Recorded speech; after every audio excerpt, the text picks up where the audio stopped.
Board of Trustees of the Austin Independent School District Board of Trustees for Thursday, September 1, 2022 at 6:31 p.m.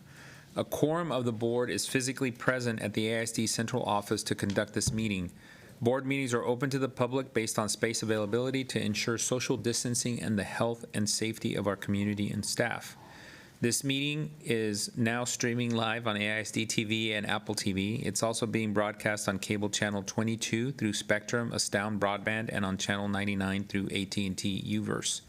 Closed captioning in English is available on these platforms for individuals who are deaf or hard of hearing. And to our audience tuning in remotely and here in person, welcome and thank you for joining us. I just wanted to note that we had a little bit of technical difficulty with AISD TV, which is why we're starting just a little bit later. We will now move to the approval of the agenda. Secretary Singh, do you have a motion to approve the agenda? So moved. Is there a second? Second. Having a motion by Secretary Singh and a second by Trustee Anderson to approve the agenda, all those in favor, please raise your right hand. And the motion passes by all those on the dais. Secretary Singh, will you please lead us in the Pledge of Allegiance and the pledge to the Texas flag?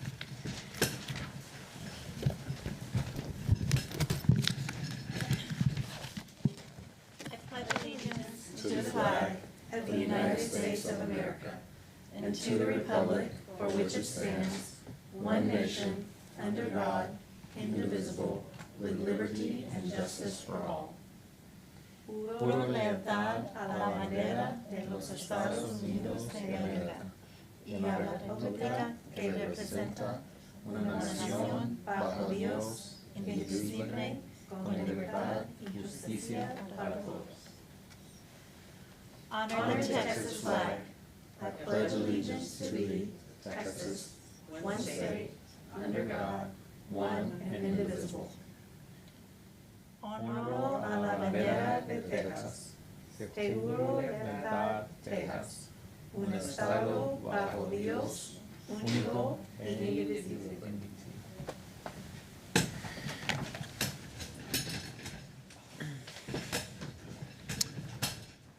Thank you, trustees. Dr. Mays, would you please share our first recognition tonight, beginning with the Back to School Bash? Sure. We have Ms. Michelle Wallace, our Executive Director, that will be sharing our recognitions tonight. Thank you, Dr. Mays. Good evening, President Rodriguez and trustees. I am here tonight to ask for formal recognition of AISD's 2022 Back to School Bash sponsors and Office Depot Start Proud program. First, we will recognize our Bash sponsors, including our Ed Fund annual sponsors, and then we'll recognize Office Depot Start Proud program. This year's Back to School Bash, including Ed Fund annual sponsors, was made possible by Austin Isd staff and community members, and we're so grateful. I want to especially recognize Christina Burbank from our Department of Communications and Community Engagement, who led this effort. We're grateful to the following sponsors, many of whom are here in person tonight. Our Ed Fund annual sponsors supported this event, and that includes HEB, Wells Fargo. I know Chris Rios is here tonight. Thank you. And as I call your name, if you would come up and stand behind me, that would be great. A-Plus Federal Credit Union, Zenda Bennett is here with us tonight. ACR Engineering, Ricardo Troncoso is here tonight. Marion and Chris Casey, Amy and Ken Jones, and Barbara and Bart Neggs. And then our partner sponsors, Austin Public Works, Safe Routes to School, Capital Metro. Here with us tonight, we have Jesse Marroquin and Kelsey Lammy. The Colony Park Neighborhood Association, Dell Children's Health Plan, the DJ Bling Foundation, Lock Arms for Life, Austin Public Health, Randolph Brooks Federal Credit Union, and I know Robert Rodriguez is here tonight from Randolph Brooks, Texas Mutual Insurance Company. And our community sponsors, Austin Community College, Dahlia Enzaldua Torres is here, and Misan Zuniga is here with us from ACC. Cross Texas Transmission, Dell Children's Medical Center Kids in Cars, and Urban Air Adventure Park, South Austin. And special thanks to the AISD Warehouse, Austin Energy, Paul, Mitchell, Austin, and Safe Routes to School. Trustees, now it is my pleasure to request formal recognition for the Back to School Bash sponsors. Thank you. Trustee Zapata, do you have a recognition statement to share? Yes, sir. On behalf of the Austin ISD Board of Trustees, it is my honor to recognize the 2022 Back to School Bash sponsors for their support and commitment to students and families. For the last 18 years, Austin ISD departments have collaborated with countless community partners and local organizations to coordinate the annual Back to School Bash, which provides an engaging opportunity for AISD students and families to discover important resources that will help pave the way for a successful school year. This year's event was finally held in person on Saturday, August 6th. It was such a wonderful experience to witness the students and families from across the city reconnecting with reconnecting with the community. With the support of our generous partners, Austin ISD was able to distribute backpacks and school supplies to nearly 47% of the students who qualify for free or reduced meals, which means nearly 18,000 Austin ISD students received backpacks in addition to ESSER funding that was reallocated to support this project. Our partners also pledged a combined amount of $35,500 in sponsorships and donated in-kind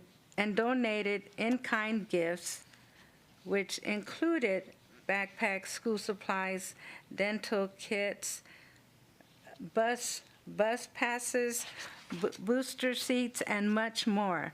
Finally, many partners and staff volunteered countless hours to prepare and support back-to-school events and as across the district. These types of partnerships are to be commended.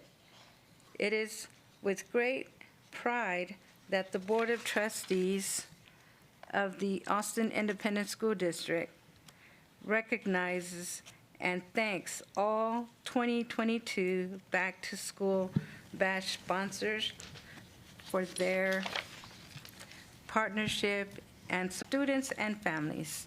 Thank you.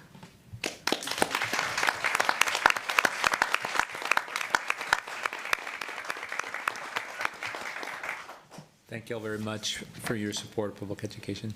We appreciate you. Dr. Mays, would you please share our next recognition, Office Depot Start Proud? Actually, Michelle Wallace will be recognizing them one more time for us. Thank you. Thank you. We're excited to recognize our special partnership with Office Depot's Start Proud program. Office Depot stepped up its support this year, providing support to students and teachers. And man, we had a party too, didn't we, Trustee Foster? Okay. I'd like our friends from Office Depot, as they do, they brought a party with them tonight.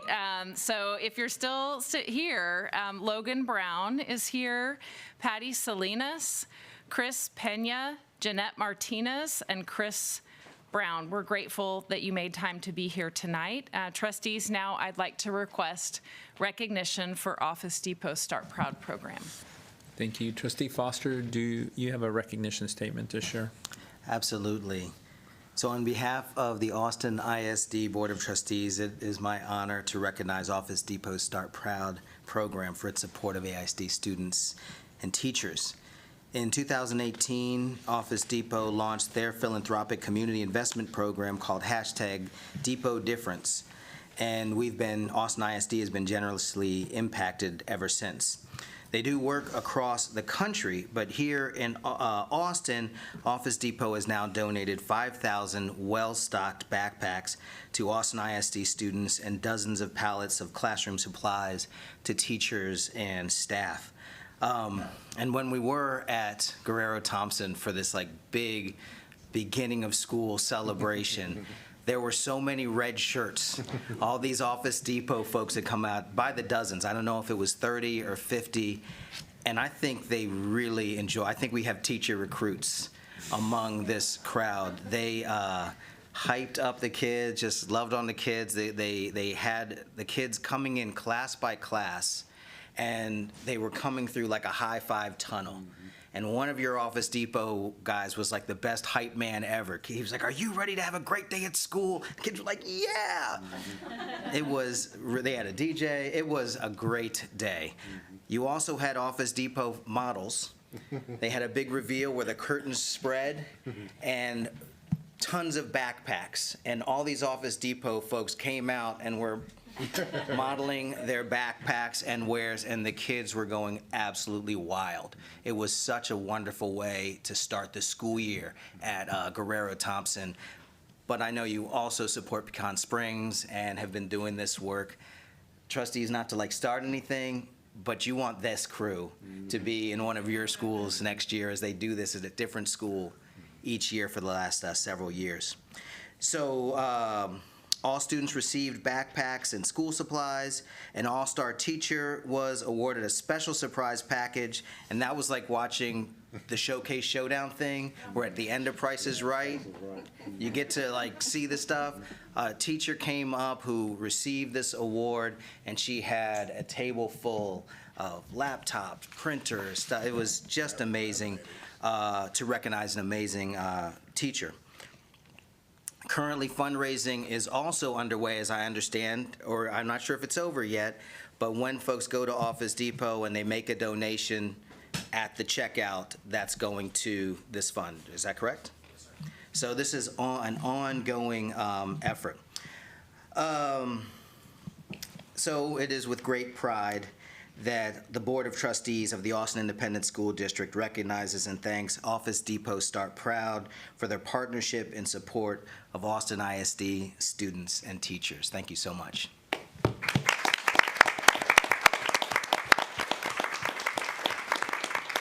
Trustees, thank you for making time for this recognition, both of these, and thanks to the crew at Guerrero-Thompson, too, for supporting this event, and Ryan O'Donnell on our team for all the back-end work to make it happen. Thank you all very much. And I think I heard a request from Trustee Foster that next year we need that for the Board of Trustees meeting. A little hype in a tunnel. I've invited them out to more schools. I told them, I said, we don't have to stop at just 2. I was like, we could do more. There you go. Thank you all very much. Trustees, for tonight's president report, I would like to, actually 2 things. One, just for a point of clarification, today is September 1st, and just because of some scheduling issues, today's meeting is actually the August board voting meeting, just for clarification purposes. And then secondly, I'm going to turn over the president's report to Trustee Letitia Anderson to share a statement on behalf of the Austin ISD board regarding the recent passing of a beloved AISD administrator. Trustee Anderson. On July 23rd, 2022, the city of Austin lost a true force of love and light with the passing of Dorothy Houston Aribo. Dr. Aribo became the first Black female administrator of an AISD high school when she was named principal of LBJ High School. Dr. Aribo will always be remembered as a fair and loving administrator who knew the value of creating and sustaining a positive school climate by building a warm and trusting relationship with her students, staff, and colleagues through her signature greeting of "Hi, love." After retirement in 1992, Houston-Tillotson College, her alma mater, bestowed her with an honorary Doctor of Humane Letters degree, officially titling her Dr. Dorothy H. Aribo. On the behalf of the Board of Trustees of the Austin Independent School District, we wish to honor the memory of Ms. Aribo, Dr. Aribo, for her 32 years of dedicated service to AISD students as an English teacher, Dean of Girls, Assistant Principal, and Principal of LBJ High School. Thank you. Thank you, Trustee Anderson. I would ask our trustees just for a moment of silence in honor.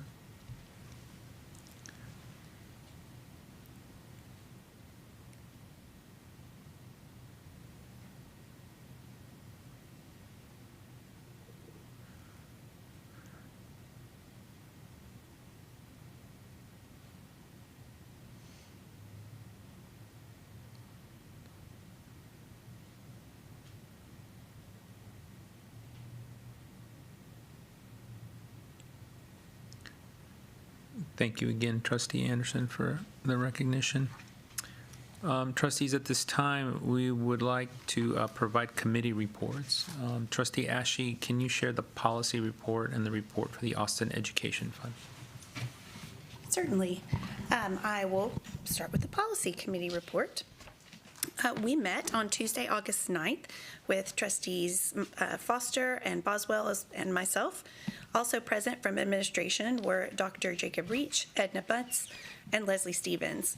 We additionally, AISD parent Lisa Flores was in attendance. The committee discussed EHBAF local, which is the policy around video and audio monitoring. And we are going to be considering clarifications to this policy regarding what classrooms qualify for cameras, appeals, and who may view the videos and related issues at the September meeting of the Policy Committee. We also discussed DC local, which is employment practices, and it's something that we have spoken about as a board regarding at what level the board approves hires. And we are still in discussion on that one, and we will be bringing further updates. The next policy we discussed was DGB local, and this was in response, it's around employee rights and privileges, personnel management relations, and it's about our consultation agent. And this is in response to what we heard and have heard for quite some time about increasing voice and the ability to have as many voices heard as possible. And following the equity by design, we are looking and considering making changes that would allow any association that represents 15% or more of either classified staff and or non-supervisory professional employees to give more voice to more employees. We're still under discussion and in discussion with those entities themselves.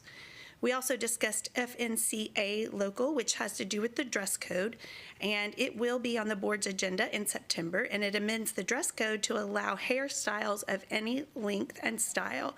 And we have requested that staff come back to the committee in September with a similar amendment to FFH local to state that discrimination based on hairstyles is prohibited, which is in response to the Crown Act that some people may be familiar with. There are 3 new policies that are a part of the TASB, Texas Association of School Boards Update 119, that are on the board's agenda tonight, and they were also on the preview agenda, and they're there because they have August deadlines for adoption. So that's DMA local, which is a new policy to comply with legislation passed last session requiring the board to annually review SBEC's professional development clearinghouse and approve the district's professional development plan. It also updates EHB local, which requires the district to provide regular training opportunities for teachers of students with dyslexia to meet TEA policy requirements for the ongoing TEA special education cyclical monitoring review. And the third is EHBAA local, which requires the district to ensure that a student who is transitioning from early childhood intervention, often called ECI, has an IEP or an individualized education plan developed and implemented by the child's third birthday to meet with the TEA policy requirements for ongoing TEA special education cyclical monitoring reviews. So that's a bunch of legal words that we are required to have in our policies for clarification as it pertains to those three.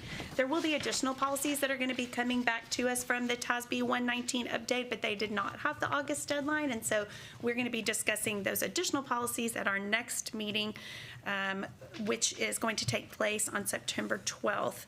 And there were additional policies of BDF local and BE local that we will also be looking at that we needed to postpone until this coming meeting. And that completes my policy committee reports. And then do you want me to just move straight into the Austin Ed Fund? Yes. So Austin Ed Fund, the Ed Fund members were excited to welcome Dr. Mays to the board at our last meeting on August the 18th.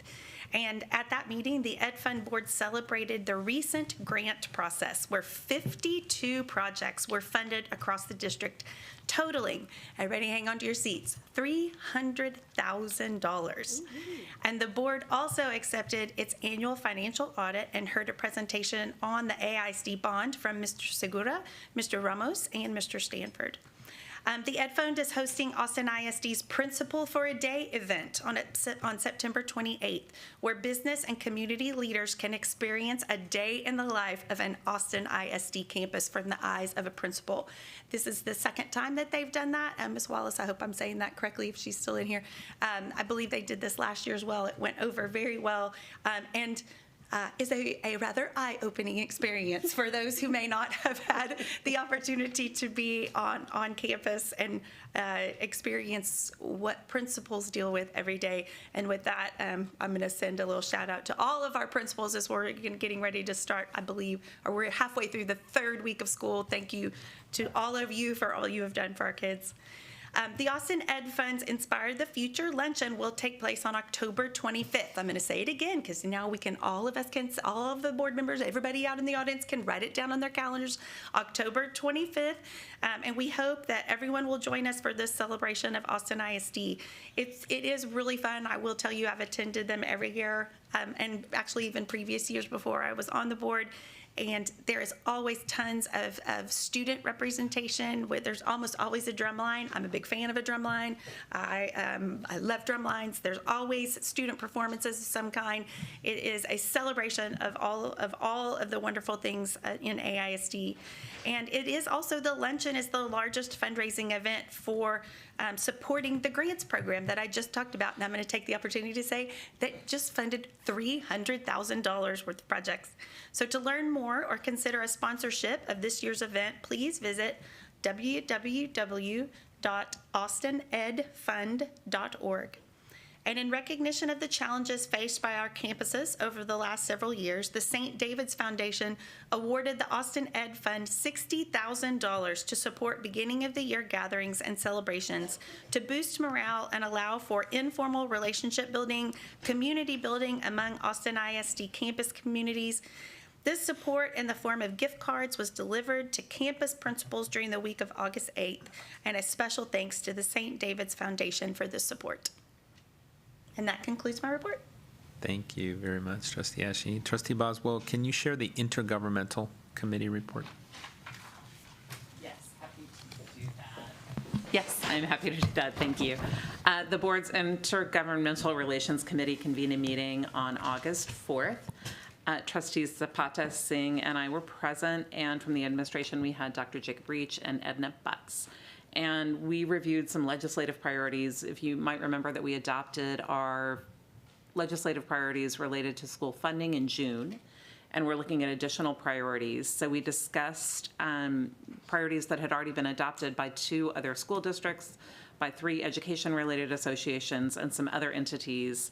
And then we went deeper into discussion about several different issues. The first was parental choice. We discussed describing what the law already offers parents, what we do in the district, how parents are currently involved in children's education. And we also discussed a possible position that is in our fiscal priorities, but also adding it as a parental choice issue, that as a board, we want to discuss parental choice not involving providing vouchers to attend private schools, not subject to the same laws as public schools. We talked about safety and mental health. One, encouraging the states to allow school districts flexibility to determine how to spend funds appropriated through the school safety allotment to include the funds used for mental health as one option, with community control of those funds. Committee also discussed funding for employees who could perform some non-counseling duties performed by counselors to allow counselors more time to spend on direct services to students, exploring loan forgiveness for counselors, providing a cost of living stipend to students who teach or intern in district schools and don't have the benefits afforded to college students, perhaps for student teachers. Who often don't have scholarship money available in that last semester as they're working. So really looking at some pipeline issues and things that we might be able to do to advocate for more mental health counselors, more teachers in that. We also talked about engaging, as we're looking ahead to the remainder of our priorities, making sure the community has a voice in that process. You can find online right now at austinisd.org/legislative a form that will let you rank your top 5 priorities from a list that we have considered, and you can write your own in. We hope that you'll participate in that. The deadline for that is September 6th. We'll be meeting on September 7th to look at what the community has shared with us as we continue shaping priorities to bring to the board in October at our regular meeting. And then one additional thing we discussed is the possibility of an advocacy advisory body. The committee would like to recommend a board-appointed advocacy advisory body with parents, business and community members, teachers, administrators, students, and others with an interest in these issues to work with the board to help us amplify our reach with legislative work and help us shape our priorities, and then go out into the community and work with us to make sure we can do more than the 9 of us can do alone. So we'll be bringing that to the board as well. Thank you. Thank you, Trustee Boswell. As board president, I also serve as the co-chair of the District Safety and Security Committee, and along with Dr. Twyla Williams as the other co-chair. As required by a recent order of the governor, the committee held a special meeting on Friday, August 12th, prior to the start of the school year. And the committee discussed the opening of the year safety items, including a discussion on access control, communication protocol, drills and responses, portable safety, and the emergency response plan for the district. The next meeting of the Safety and Security Committee is being scheduled in September, and additional information can be found on the committee webpage at austinisd.org/advisory-bodies/SSSC. Trustees, are there any other committee or training reports to share tonight? I think the one thing I just want to share is just a sense of gratefulness and thankfulness for all of the work. I hope the community recognizes that this board did not take a break from the May meeting to now, and has been focused not just on our $2.44 billion bond package, but also all these other important governance issues around policy, intergovernmental affairs, and safety, school safety. So I really appreciate all the work that our colleagues have been doing over the summer. The next item is under the President's report. Dr. Mays? Sure, if someone, I don't know if Jacob's driving for me. I do want to say good evening to everybody. And again, thank you to the trustees for staying on with us all summer long and moving the work forward. We know that this is a sacrifice, and again, you all are volunteers, so we appreciate you. I also wanted to double down on that principle for a day. We did pilot that last year, and I think that it truly provides community members with insight I've done Principal for a Day for a number of years, and I think, again, when we talk about transparency, I think you get a whole lot of transparency when you come and you spend half a day with us on the campus. And so I encourage everybody within the community that's interested in transparency, sign up. I do want to say the best part of my job is, you can go ahead and go to the next slide, Jacob. Thank you. Is visiting campuses. I really get a chance to have fun when I go to the campuses and hang out with the kids and our students. And so this week, I got a chance to go over and spend time with Principal Mejia at Gus Garcia and participate in our tying ceremony. And so over there at the Leadership Academy, and again, we had a great time.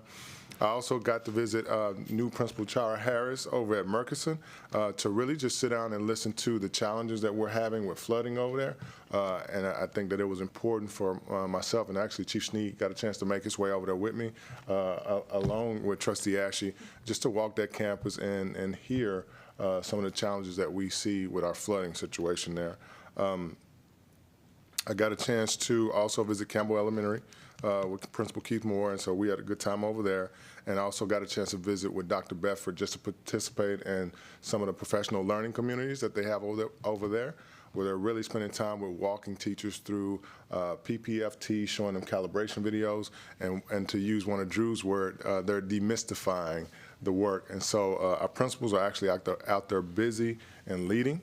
And so I want to thank all of our staff for continuing to provide students with a great educational experience.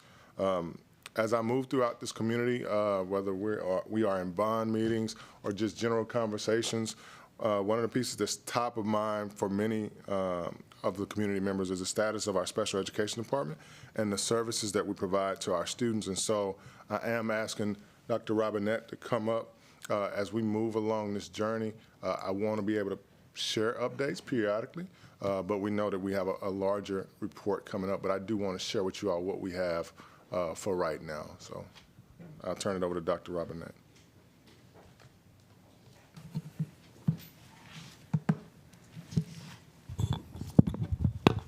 Good evening, Dr. Mays, President Rodriguez, trustees, members of the board. I'm Drew Robinette, Assistant Superintendent for Special Education.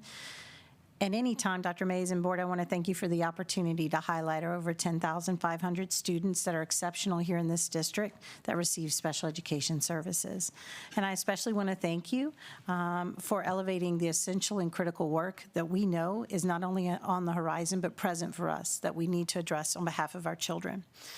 In Austin, you set that tone. We embrace a vision of being Austin's home for inclusive learning for all students, with high expectations for all children and high outcomes for every student. And as a Department of Special Education, alongside our leaders here and our principals and our teachers, we are committed to transforming the vision and turning that into reality, and really ensuring that all of our students receiving special education services are welcomed in an inclusive environment in their schools, where they have access to rigorous learning environments, and where individual education plans are implemented with fidelity. So on the screen, I want to highlight for you the intentional mindset and system work that we're beginning. This is a work in progress.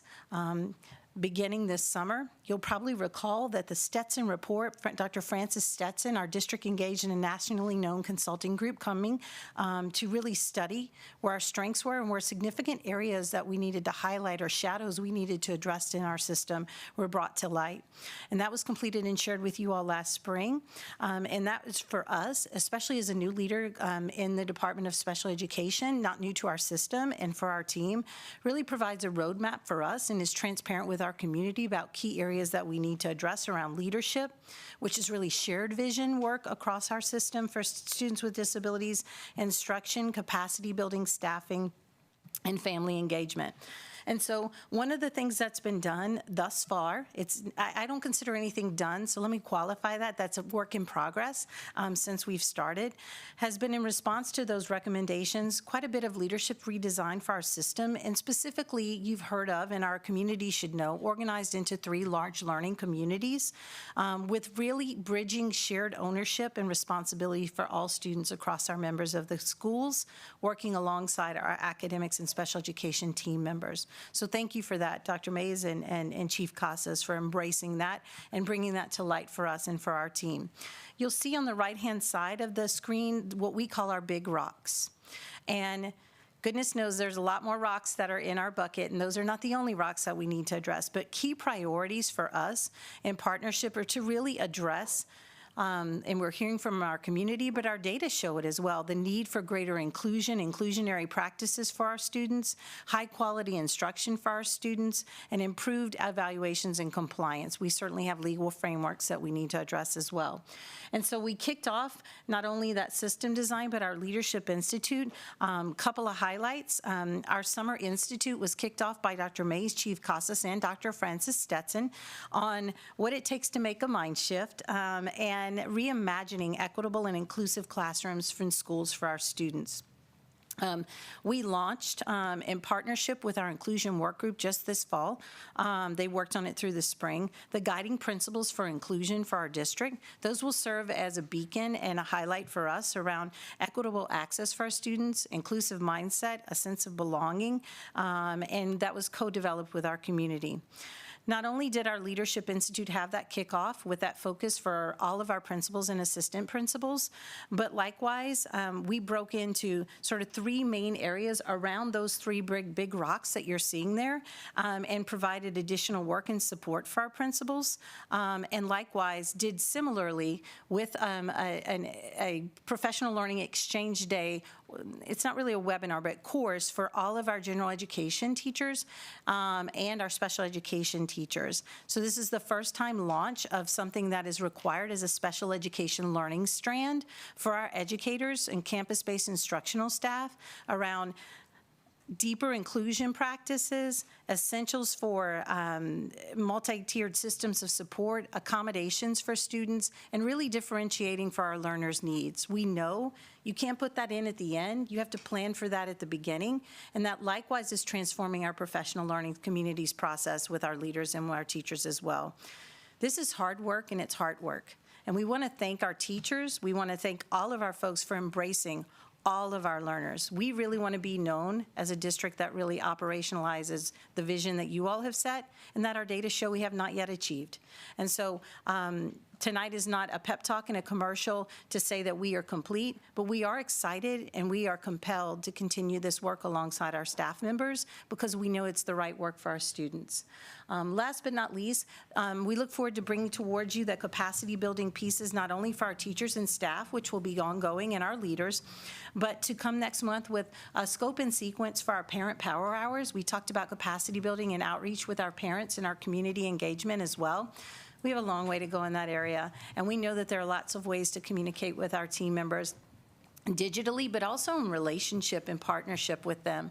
And so that is in development, and we have several of those things. We actually vetted some of that today. Thank you, Dr. Mays, as well. And we'll be looking forward to sharing that and getting that out to our community for throughout the year with a redesign of that parent support that has through the pandemic and other things been lacking in terms of that partnership, and we know that front loading is important.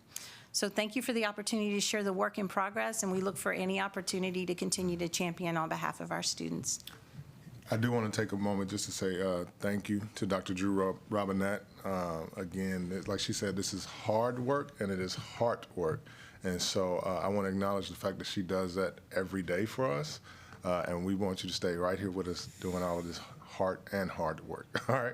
So we will not run from this work. This is the work that our students deserve, and we want to continue to rally people. Thank you, Dr. Mays. There you go. Thank you. I think the next thing that's top of mind as I rotate, through the community and have conversations is of course, how are we doing with our dual language? And so I do want to, again, as we do this work, I want to bring everybody along with us because, again, we get this work done together.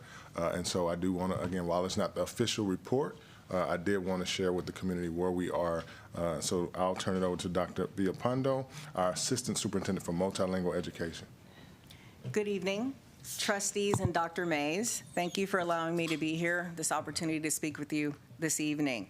My name is Susie Villapando, and I'm the Assistant Superintendent, as he mentioned, for Multilingual Education and Student Programs. As many of you know, we've had the dual language model, which began as a pilot in the 2010-2011 school year. It began with about 10 elementary schools and now consists of 57 elementaries, 12 middle schools, and 4 high schools.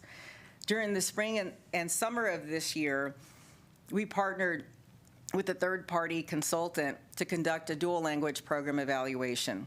So as a result of the findings, we found that the feedback that we had heard from the community, anecdotal information, and our own experiences were pretty closely aligned with the findings of that report. So as a result, we began to draft, the MET team, the multilingual education team, a strategic plan. So although we've drafted that plan, we're really looking to internal and external stakeholders to help us finalize it so that it's not just a plan that came from a report, but it's truly indicative of our stakeholders that we have. Focus groups to arrive at this evaluation, there was multiple focus groups with students, our educators, our teachers, our administrators, parents, community members, and so we really had the voice from all of our stakeholders. So we're excited about this, and we're thrilled because we have lots of community and district support.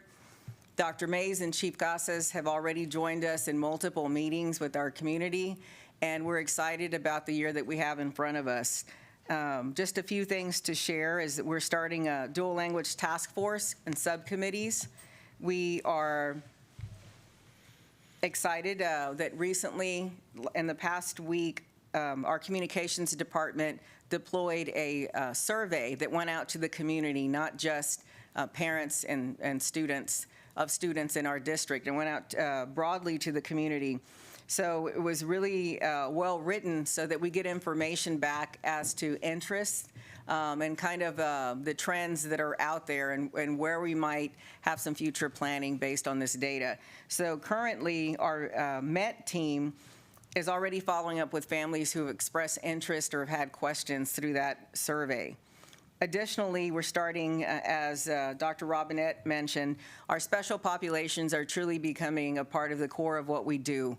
And so one of the exciting things about our structure, having the Office of Academics and school leadership and special populations together, is that we can truly move the work faster, aligned, and have more concerted efforts than we probably have had in the past because of this structure. So we're excited about the support that we're receiving. But definitely we know that we can't do this work alone, and so we are grateful for the educators, for the leaders, and for our community leaders. We have various community groups that we work with and have really developed relationships with. And one example is that we're beginning to host, through our collaboration with the African American Dual Language Committee, ADLAC, we're beginning to host family Spanish classes this year at Wynn Elementary. So kudos to the volunteers who are making this happen, because we could not do this work without them, and to the campus leadership for wanting this. Additionally, we've begun principal training, and we'll be doing that on an ongoing basis, and it's just so much easier now that we have Chief Casas over all of the departments to really influence what we're doing in the training, that we're aligned in what we do, and then when we visit campuses together, we're deciding together what we're looking for and what are best practices. So we're excited about that.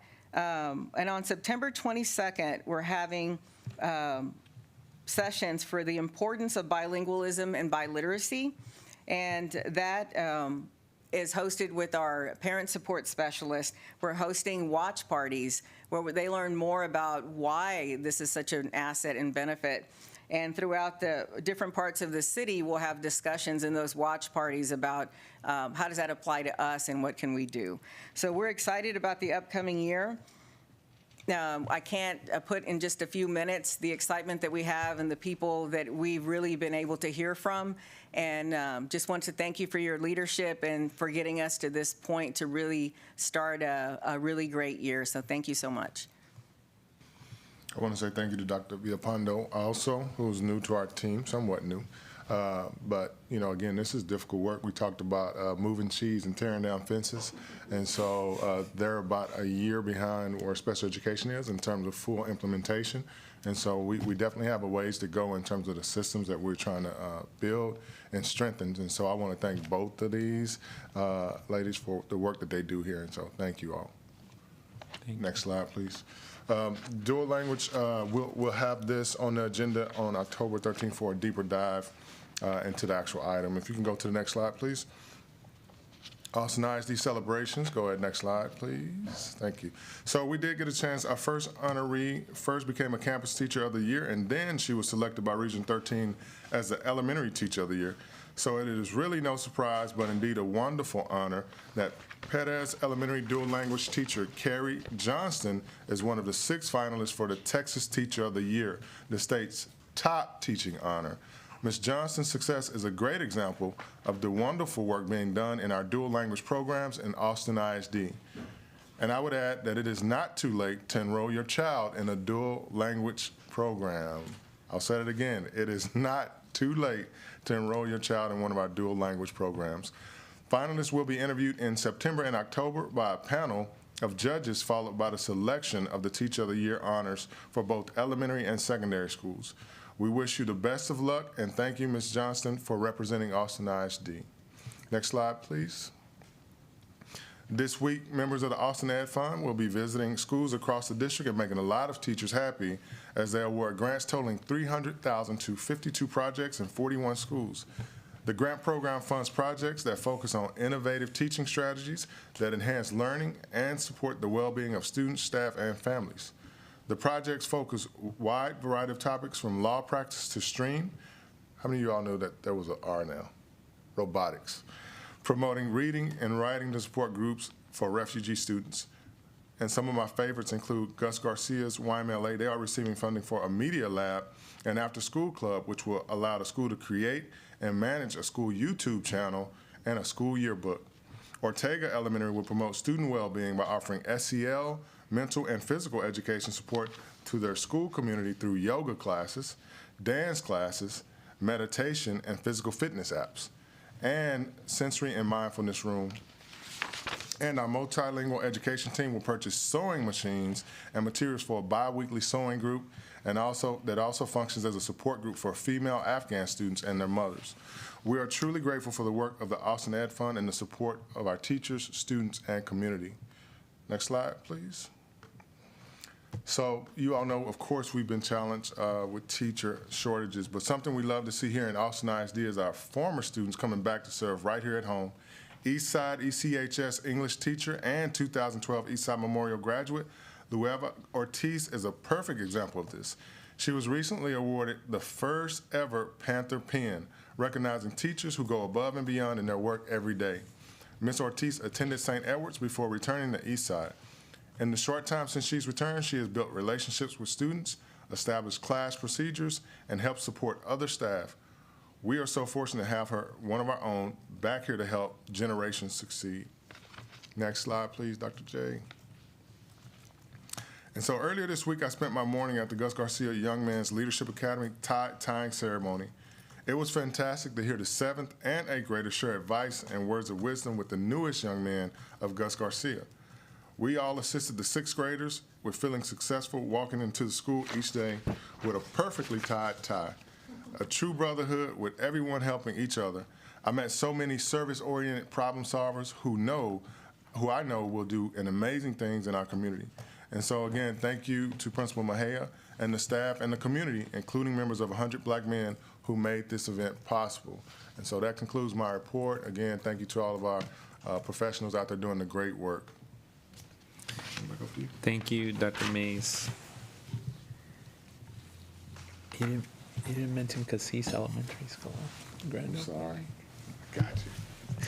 Sorry, we were just having a conversation. Dr. Mays was also at Cassis Elementary at the grand opening there, and so I'm sure we'll have some pictures at another time. Thank you, Dr. Mays. Trustees, are there any questions or anything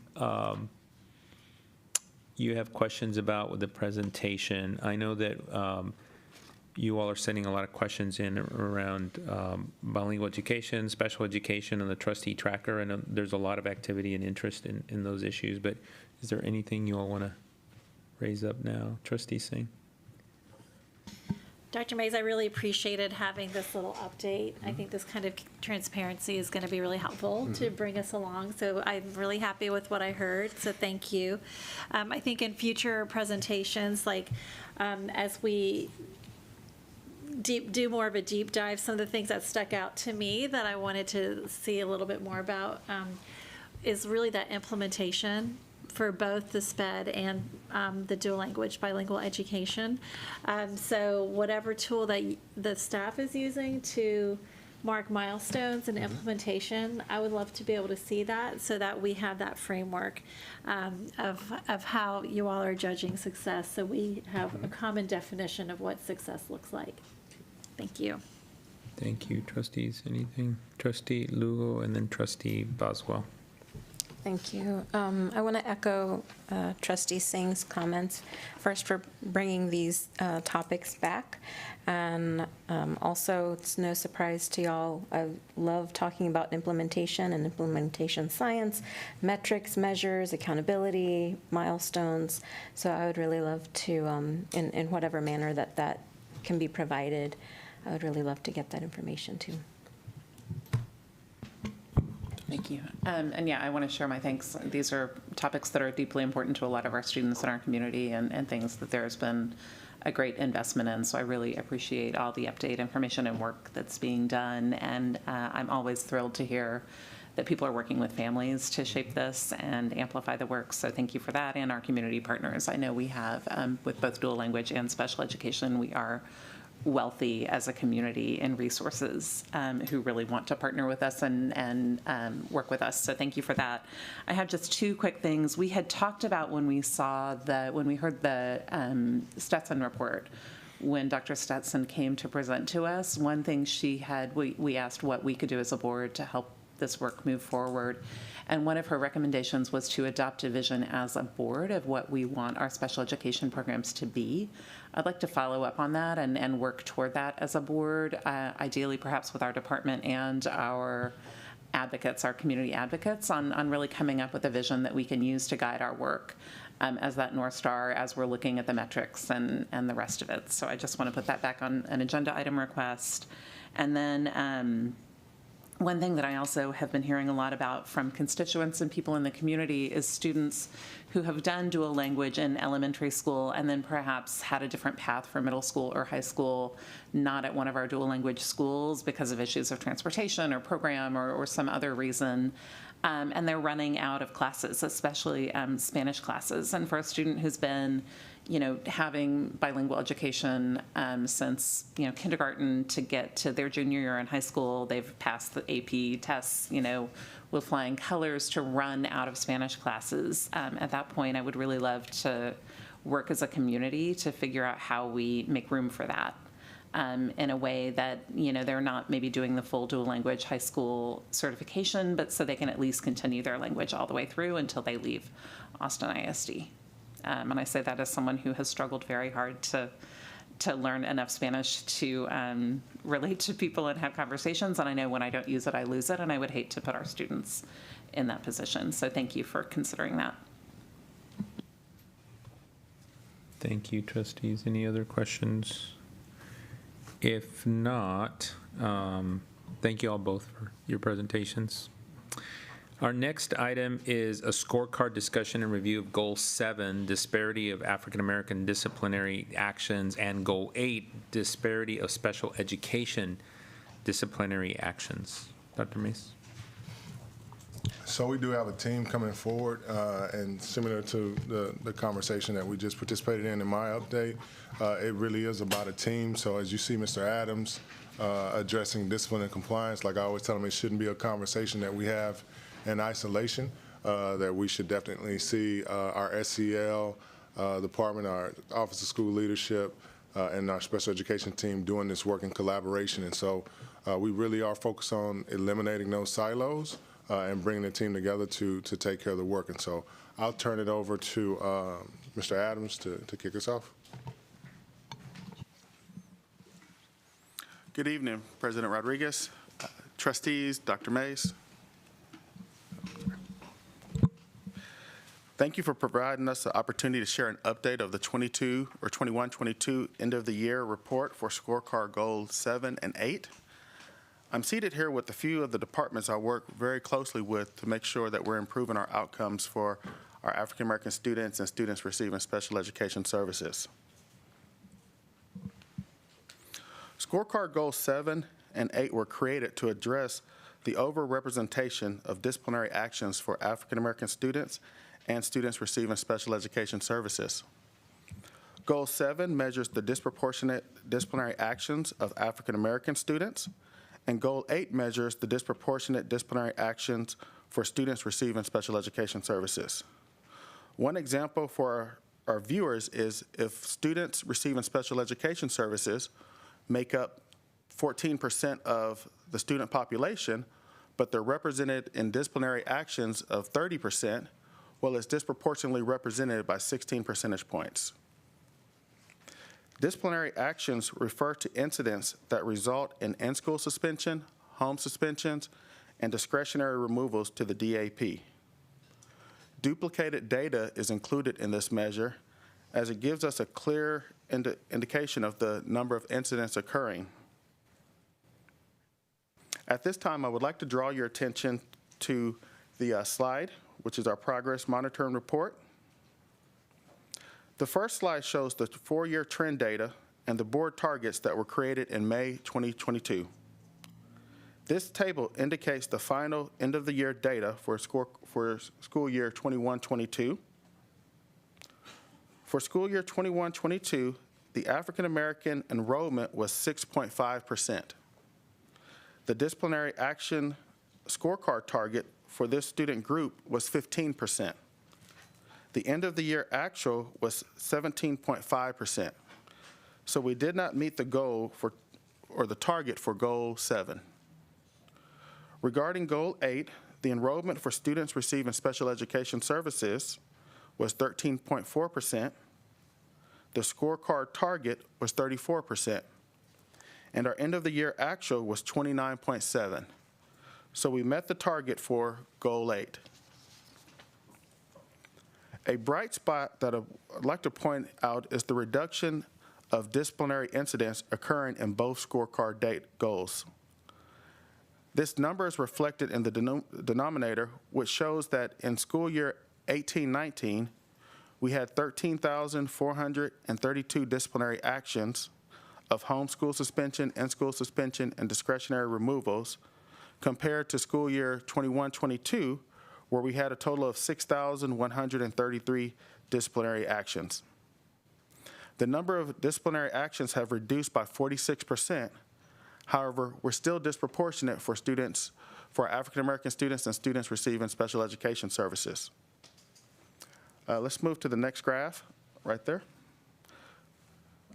Go back if you would. So this top graph here is a visual representation of the 4-year trend data for both goals. The graph shows a decreasing trend for African American students and a comparable baseline data for our students receiving special education services. It's important to note that the enrollment percentage for both student groups has reduced over the past 4 years.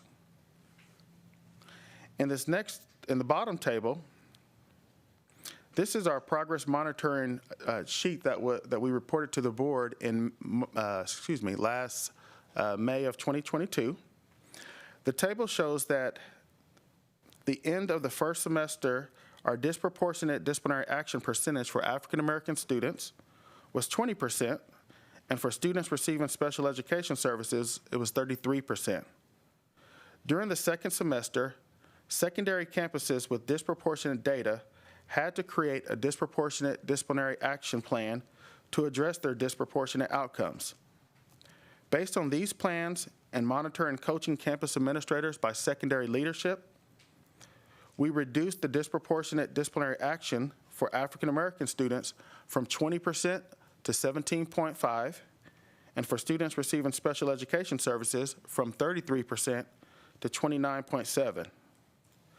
This year, campuses were required to create a proactive disciplinary action plan to address their disproportionality at the start of the school year.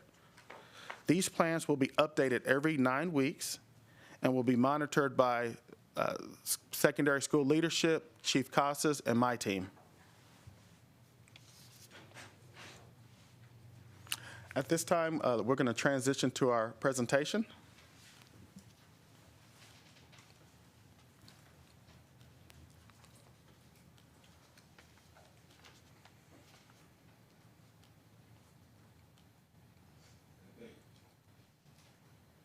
All right, and if you'll go to slide 2, thank you. So here on slide 2, the table, this is another representation of our scorecard. It again shows our data points from the previous years, scorecard, our middle of the year and actual for 21-22, and our target set by our school board. Next slide. So I want to take a minute to really look at our data for full transparency so we know exactly what our scorecard indicator and who it represents. Slide 3 provides a closer look at the data associated with Goal 7, which is the disproportionate disciplinary actions for African American students. The African American enrollment was 4,708 students, which was 6.5% of the total student population. We had a total of 1,076 disciplinary actions, which was 17.5% of all student disciplinary actions. The 1,076 disciplinary actions represented a unique student count of 451 students. The 451 unique African American student count is 9.6%. So this lets us know that 90% of our African American students do not receive a disciplinary referral. The table on the right provides more insight into the 451 students who received a disciplinary action. Just a reminder that a disciplinary action is a home suspension, in-school suspension, and a discretionary removal. So in this chart, you'll see that 218 students, which is 48.3%, received one disciplinary action. 101 students, which was 22.4%, received two disciplinary actions, and you can see the remaining data in the table. Next slide. This graph on the left shows the top 7 offenses of the 1,070 disciplinary actions. One thing to note is that the discipline management system has a total of 85 different actions. So again, here we're just looking at the top 7 actions. Here you see fights, physical aggression, and class cutting were the top 3 offenses. The graph on the right shows the disciplinary action breakdown. It shows the number of incidents of home suspension, in-school suspension, partial home and ISS suspension, and discretionary removals. Again, this breakdown of 1,070 disciplinary actions is duplicated data, meaning that a student with multiple incidents would be reflected in the data multiple times. Next slide, please. Slide 6 shows the disproportionate data for students receiving special education services in school year 21-22. Our special education enrollment was 10,373 students, which was 13.4% of our student population. There were a total of 1,825 disciplinary actions, which was 29.7% of all disciplinary actions. And we had a unique student count of 766 students, which is 7.4% of our students receiving special education service population. So again, here, that lets us know that 92% of our students receiving special education services did not receive a disciplinary action. Out of the 763 or 66 students that received a disciplinary action, 365 students, which was 47.7%, received only one disciplinary action. 180 students, which is 23.5%, received two disciplinary actions, and you can see the remaining totals in the table. Next slide. On slide 7, the graph on the left shows the top 7 offenses again for those 1,825 offenses. Fighting, physical aggression, and class cutting were the top 3 again. The graph on the right shows the comparison data of home suspension, in-school suspension, partial home and in-school suspension, and our discretionary removals. The top disciplinary action of home suspensions was 1,004 incidents, followed by ISS with 509 incidents. Another key piece of information is that 166 African American students are also represented in this special education data set here. This means that our African American students who receive special education services count twice in our data.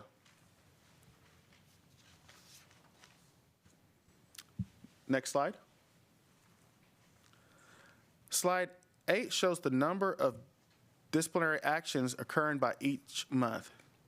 You can see that October and May were the two highest months of disciplinary actions. In mid-October, campuses will be required to update their disciplinary action plan, and this will be an opportunity for them to be proactive in planning of how they're going to address their disproportionate actions that historically those trends have occurred during that month. So at this time, I'm going to turn it over to my colleagues, and we're going to talk a little about what we're doing collectively to address our disproportionate disciplinary actions for both of our student groups represented in Scorecard Goals 7 and 8. Good evening, Dr. Mays, President Rodriguez, and the rest of the board. So happy to be here. I'm Crystal Kohlhoff. I'm Director of Multi-Tiered Systems of Support. So the first slide I want to do is talk about the what. So multi-tiered systems of support is a tiered systemic framework to address academic and behavior supports in Tier 1 core instruction and Tier 2, Tier 3 intervention. And so this framework is called in Austin, we call it the Child Study Team, and that is the funneling of students through a problem-solving process. And multi-tiered systems of support, the core of that is the foundation of Tier 1 instruction. And this first piece of instruction is on the academic side of engaging effective instructional practices, and it also includes culturally responsive PBIS, which are those foundational behavior systems that develop a safe and supportive school for students to be able to learn in. And so we look at PBIS through the lens of school-wide systems, which are things like common areas like classrooms, hallways. How are we being safe and supportive, and what do our interactions look like as adults with students in those areas? And it also includes our classroom management plan. What we really look at is at Tier 1, if we have highly engaging instructions, students are engaged and they are exhibiting situationally appropriate behaviors and working with the classwork that we have. The second piece to that is making sure that we have a safe and supportive classroom system so that students are able to learn and they are in a safe place to use that prefrontal cortex that you learn about with Dr. Bruce Perry's work. That's really what we're looking at in those two pieces. So we really don't look at students in isolation of just talk about academics, just talk about behaviors. In a child study team, we look at the whole child all the time because our biggest purpose is asking why and what can we get to support those students. Next slide, please. So now this is the what. So this is what we do to support this work. And really the biggest piece of MTSS is this is designed for all students. Every single student is a general education student first. We just have some students that receive additional supports on top of that Tier 1 instruction. So the multi-tiered systems of support is developed through Campus Child Study Team and also their leadership team. And we have 5 integrated systems facilitators who are assigned to the learning communities, and they help support the campuses, analyze their data, develop child study team processes for problem solving, and to kind of really facilitate some systems and structures on the campus. So the way we can support this work is we help analyze the data with this comprehensive team to find out the areas that they need support in. So if the data on the campus is showing it is really occurring in common areas, a lot of referrals are coming out of cafeteria or before school, after school, we can come in and look at a systems check for that to see what the data is showing and then provide professional learning and support to build up those systems to have a safe environment. We also have data collection systems for classroom observation tools to look at effective instructional practices along with those classroom management practices that we know will support students in being able to learn in the classroom. So we can support teachers that have the highest referral rates on a campus and go in and coach those systems to help them implement those practices. The other piece that's most important is looking at putting interventions in place to support students. We want to move away from addressing behaviors by just removing students from the instructional setting to instead building skills and also looking at how we can, if they have the skill but have a performance gap, what types of systems can we put in place so that they can perform the skill more effectively and efficiently and stay in the classroom. So in analyzing that data, when we look at those top students that had those multiple referrals, we need to be going to child study team and developing some plans and looking at the whole student to really ask why. Is this due to an academic issue and they don't want to be in the classroom? Is it due to a skills deficit in social emotional learning? Or is it due to something going on in the classroom where they don't feel safe or have supportive relationships with the adults around them, and really have those in-depth conversations to build a supportive plan for the student. So those are some of a little high overview of some of the things we do to support, and then I will pass it on to my other colleagues, and we also support them in their work as well. Good afternoon. It is a pleasure to be here tonight. I am Teresa Rocha-Gill. I'm the Executive Director of Special Education. And in order to provide behavioral support to our students, the discipline team and the Special Education Department will continue to meet weekly to review ISS, OSS, and discretionary removals. Last year, the department assigned 2 behavior coordinators to work with Mr. Adams. They met weekly, and they reviewed and analyzed behavioral data, and they also reviewed disciplinary removals. This year, we want to expand that discipline review team to include a cross-functional review team component. We want to include members from the Office of School Leadership, Academic MTSS, and the Department of Special Education, and this team will meet monthly to track bright spots within the district so that we can share good information. Whatever is working well, we want to identify it and also inform our other campuses so they can look at and come and visit those schools that do have good behavioral systems. We also want to identify those campuses that are in need of support, and also to review data, root causes, and develop solutions. This cross-functional review team will also plan targeted capacity building activities. So these types of activities will assist all stakeholders who work with students in need of positive behavioral interventions. This team will also address the issue of student behaviors, students that have been identified in Tier 3. There is a need to add more tools to staff who work with those students who do not respond to Tier 1 or Tier 2 interventions, or who work with students who have more significant needs for support. We began this message this summer at our Leadership Institute. We support strong student engagement activities, and we also recognize the need for strong Tier 1 instruction, as well as effective behavior support and classroom management activities and systems. This year, the department reorganized our campus support coordinators. They have been assigned several campuses, and they meet with their campus staff and principals biweekly. And they will also discuss strategies and findings from the discipline review team with their campus staff in order to make change there as well.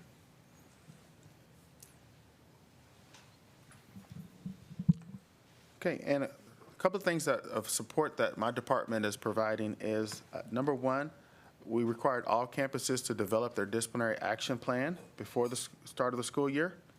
Each campus leadership team must review its data in order to develop their plan. This includes looking at the staff who wrote the most referrals, looking at students with the most referrals to develop a plan to support those students. The plan should identify what professional development is needed for individual staff or for the entire campus. Plans should also campuses should also create those academic and behavior intervention plans in ECST so that we have that documentation and that accountability that plans are being implemented with fidelity. This year, we also have 2 new restorative practice coordinators that are on my team. These coordinators support 10 campuses. These schools were selected based on the number of disciplinary incidents occurring. They were also selected based on their disproportionate data, and also we looked at the panoramic survey data. So there was 2 questions we focused on. school culture and school belonging. So we looked at the feedback from students, staff, and family, and this allows us to be able to have a baseline that as we continue to implement restorative practice through the course of the year, we can see, are we making improvement and how we're being effective with the implementation. We've also started providing professional development. This summer, we presented at the AP Leadership Institute, the Leadership Institute, and we've also are scheduled to present at the principal's upcoming meetings as well. And lastly, when I first came, one of the reasons why I think we struggled to meet this target was because our campuses didn't have a clear data source where they could go and measure this.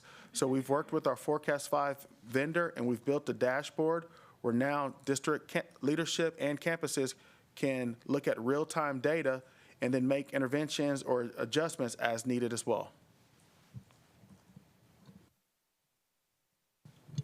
Good evening. I am Laura Stout, Associate Superintendent for Secondary Schools. In response to the disproportionate data regarding discipline for our African American students, Secondary Office of School Leadership monitors every single removal request for DAEP. Those come straight to my office, and Mr. Adams and I meet for every single one. Executive directors review campus discipline data during their principal coaching meetings at campus visits. We meet to discuss every single ALC discretionary removal, such as to review ECST data, discipline history, special education, whether it's a manifestation, and we look at the infraction, like the scenario, to see at what level of severity it is, and other things. We coach campus administrators on discriminatory practices and re-examining rules or policies for discriminatory practices that negatively affect our African American students. We work to engage students in the learning process so that they are not isolated or disengaged. Executive directors monitor campus action plans and monitor discipline reports with a focus on our African American students every 9 weeks to monitor which staff members remove students the most, to determine which campuses suspend students the most, to work with campus administrators to provide support for teachers, such as training on looking through a trauma-informed lens, which is a new training that we're going through. We will continue training for principals at principals meetings related to discipline and discriminatory practices. This year, we will add discipline scenarios to calibrate on referrals and responses to behaviors to make sure all secondary campuses are offering support before discipline. We don't want one campus to give, or offer a certain discipline for a student and a different campus to give a different discipline for the same infraction. We need to be calibrated.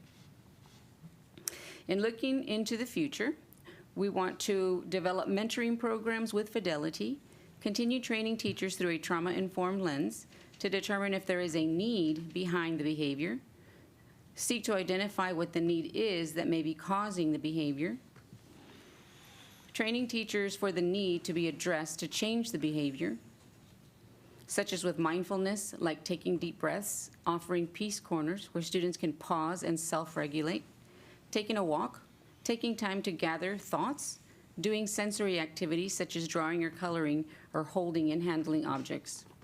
We'd like to partner with parents to see what the needs are by making phone calls home to ask parents what would help, what they suggest. Have students write daily self-affirmation journal entries for a positive start to their day. Continue to provide teacher training for building relationships with students, connecting with students, and de-escalation techniques as well. Not sending students to the office on their first classroom infraction, but use restorative practices or redirection or self-regulation techniques first. Not suspending students on their first trip to the office, but use restorative practices or redirection or self-regulation techniques first. And making sure that campuses have documented other actions that they have tried before removing them from the learning environment. So making sure that ECST, that they've got everything that they've done in there. We don't want to receive a referral and we suspend a student, but we look at ECST and we have nothing documented. We've tried nothing, we haven't called, we haven't had conversation with the student. So we want to make sure that all of those steps are in place before those students are sent home or sent to ISS, removed from the classroom. Thank you. This concludes the presentation. Excuse me.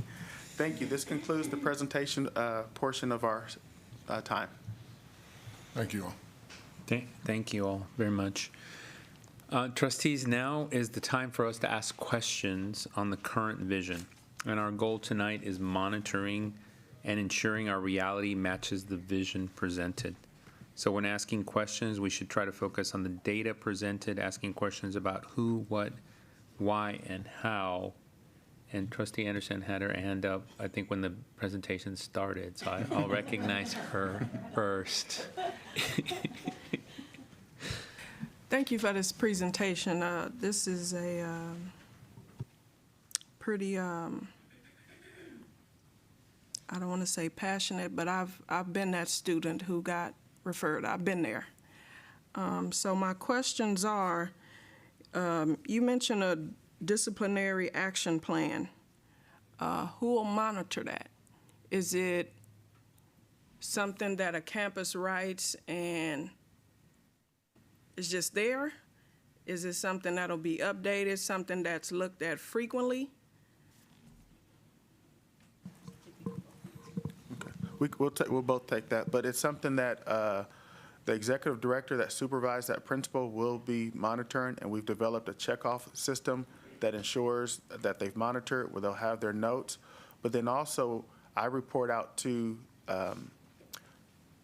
the OSL at our leadership meeting on our plans, and Chief Costas as well. She's asked for an update.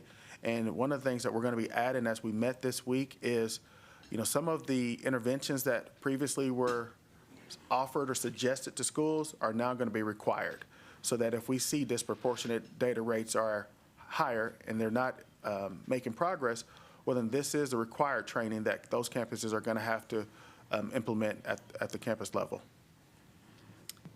The only thing that I would add is that I would monitor the work of the executive directors to make sure that that work is happening on campuses. They will work with principals. I will make sure that it is happening through their visits as we look at the work that they do on campuses. You knew what I was finna say, didn't you? No, that's in my heart. And we're really doing that.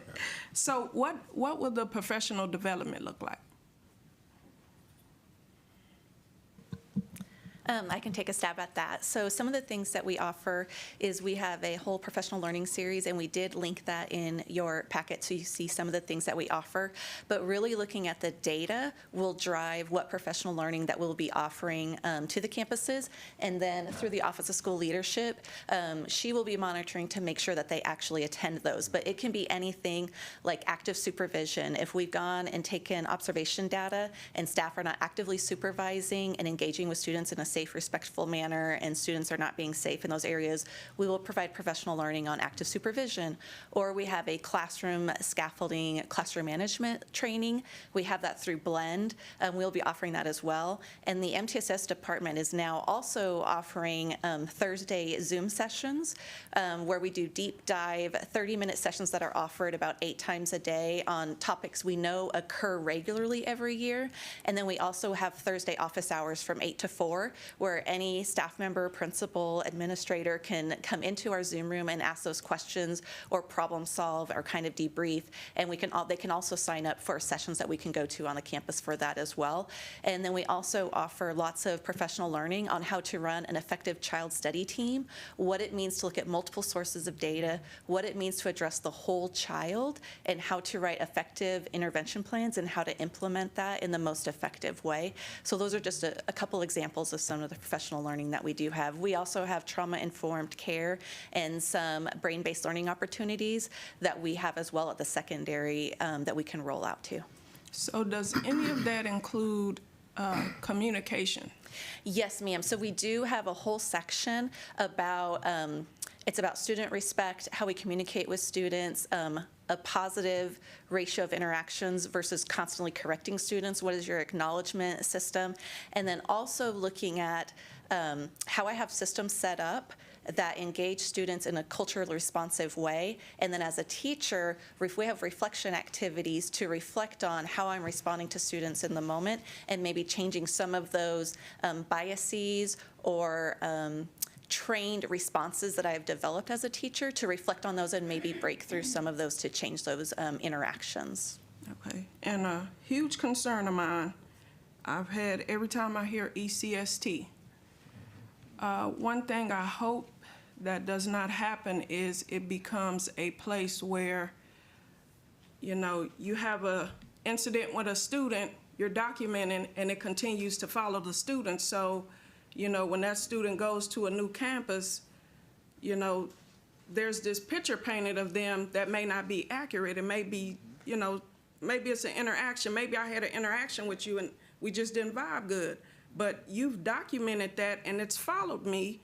And so people perceive me to be this, you know, horrible person, and I'm not. So what system will be in place to ensure that once something is documented in ECST, when I get to middle school, when I get to high school, that isn't following me and people have this picture of me that maybe I was going through something and I've came through it. Or maybe that's not even the case, but you've documented it based off of whatever the case is. So what system will be in place for that? So I think one of the things you're probably talking about is how we can document service activities that we have. And so for that is a big training piece where ECST is not designed to be a behavior log or a log of things that I've noticed happening with the student. It is really designed as a depository of all the services and supports I've provided a student. That's really the design of that. So we do training on how to appropriately track what that service is that you provided. So they shouldn't be putting things in ECST such as student tore up a paper in class. Really what should be documented is what was the service provided. Student was given time in the piece area and a new activity was given to them to complete. That's what should be documented in there. So really what we're seeing, it should be about the adults and the services that they're providing to support the student. So then when I'm a teacher and I can look at that the next year, I can see, oh, these things worked well with the student. I'm going to try those right away so I don't have to guess. I can hit the ground running with, wow, they responded really well to the piece area. It looks like they need some squishy balls at the desk because it looked like the teacher used that a lot. So it's really a training issue to make sure that it is used in the most appropriate manner because we don't want it to be in a way that a student is being perceived a certain way. And then I read that and I'm already making decisions about how the student's going to be in our classroom. And we don't want it to be that at all. So it is a big training piece. And we do have a mini topic Zoom session about service activity tracking. And we do have that coming up, I believe, in October because we know that is a big training piece for our staff. But how are you going to monitor it, though? Because I just what you just said, I can see if somebody's talking about a peace corner. Oh, well, I sent so-and-so to a peace corner because they were doing so-and-so and so-and-so. So, you know, it may be training, but that's something you're going to have to keep an eye on because I can see that happening because I've had like a little, I saw how ECST works. That's why ever since I've seen it, it's been a huge concern of mine. And so I hope that, you know, in this, not only in this process, that somebody is making sure that stuff like that doesn't follow a student, because that's harmful within itself. Thank you. Absolutely, thank you. I would like to just add real quick that there needs to be a shift in how we document those things. And so in the Office of School Leadership, you know that we're boots on the ground. So that's one of the things that we can absolutely monitor and spot check to make sure that we are monitoring accurately, that we are providing services, that we're careful how we enter information into the system because it is supposed to be for supports so that we can look in, anyone can look in the student's profile and say, you know, what has been tried, what can I try next to support the student? So the nurse can put something in, a counselor can put something in, an administrator can put something in, but through conversations and monitoring, I think that, and training, this is how it looks, this is how it could look or should look. And so back to the scenarios and the samples, I think that we can get that point across and we can improve the way that that information looks. And from a discipline standpoint, students get a fresh start every year.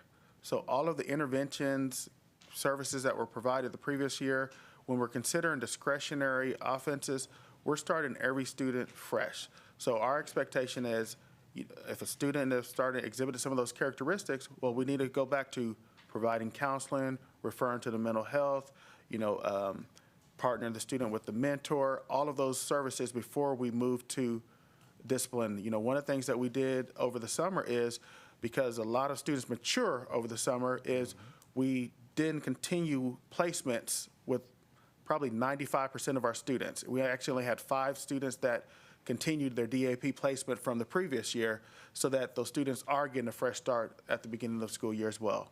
So from discipline aspect, we're giving all students a fresh start, and we're expecting campuses to start over with providing those interventions and documenting all of that in ECST. Thank you. Trustee Ashe. You touched briefly on this. I was just wondering if you might be able to put some more definition around unconscious bias and how that plays into what we're seeing here and what steps we are taking to address that. Yeah, so that really kind of lends itself to our culturally responsive PBIS in really engaging in reflective practices of understanding how, a conversation we have is rude to adult. What does that actually mean? What does that mean to the student? What does that mean to the adult?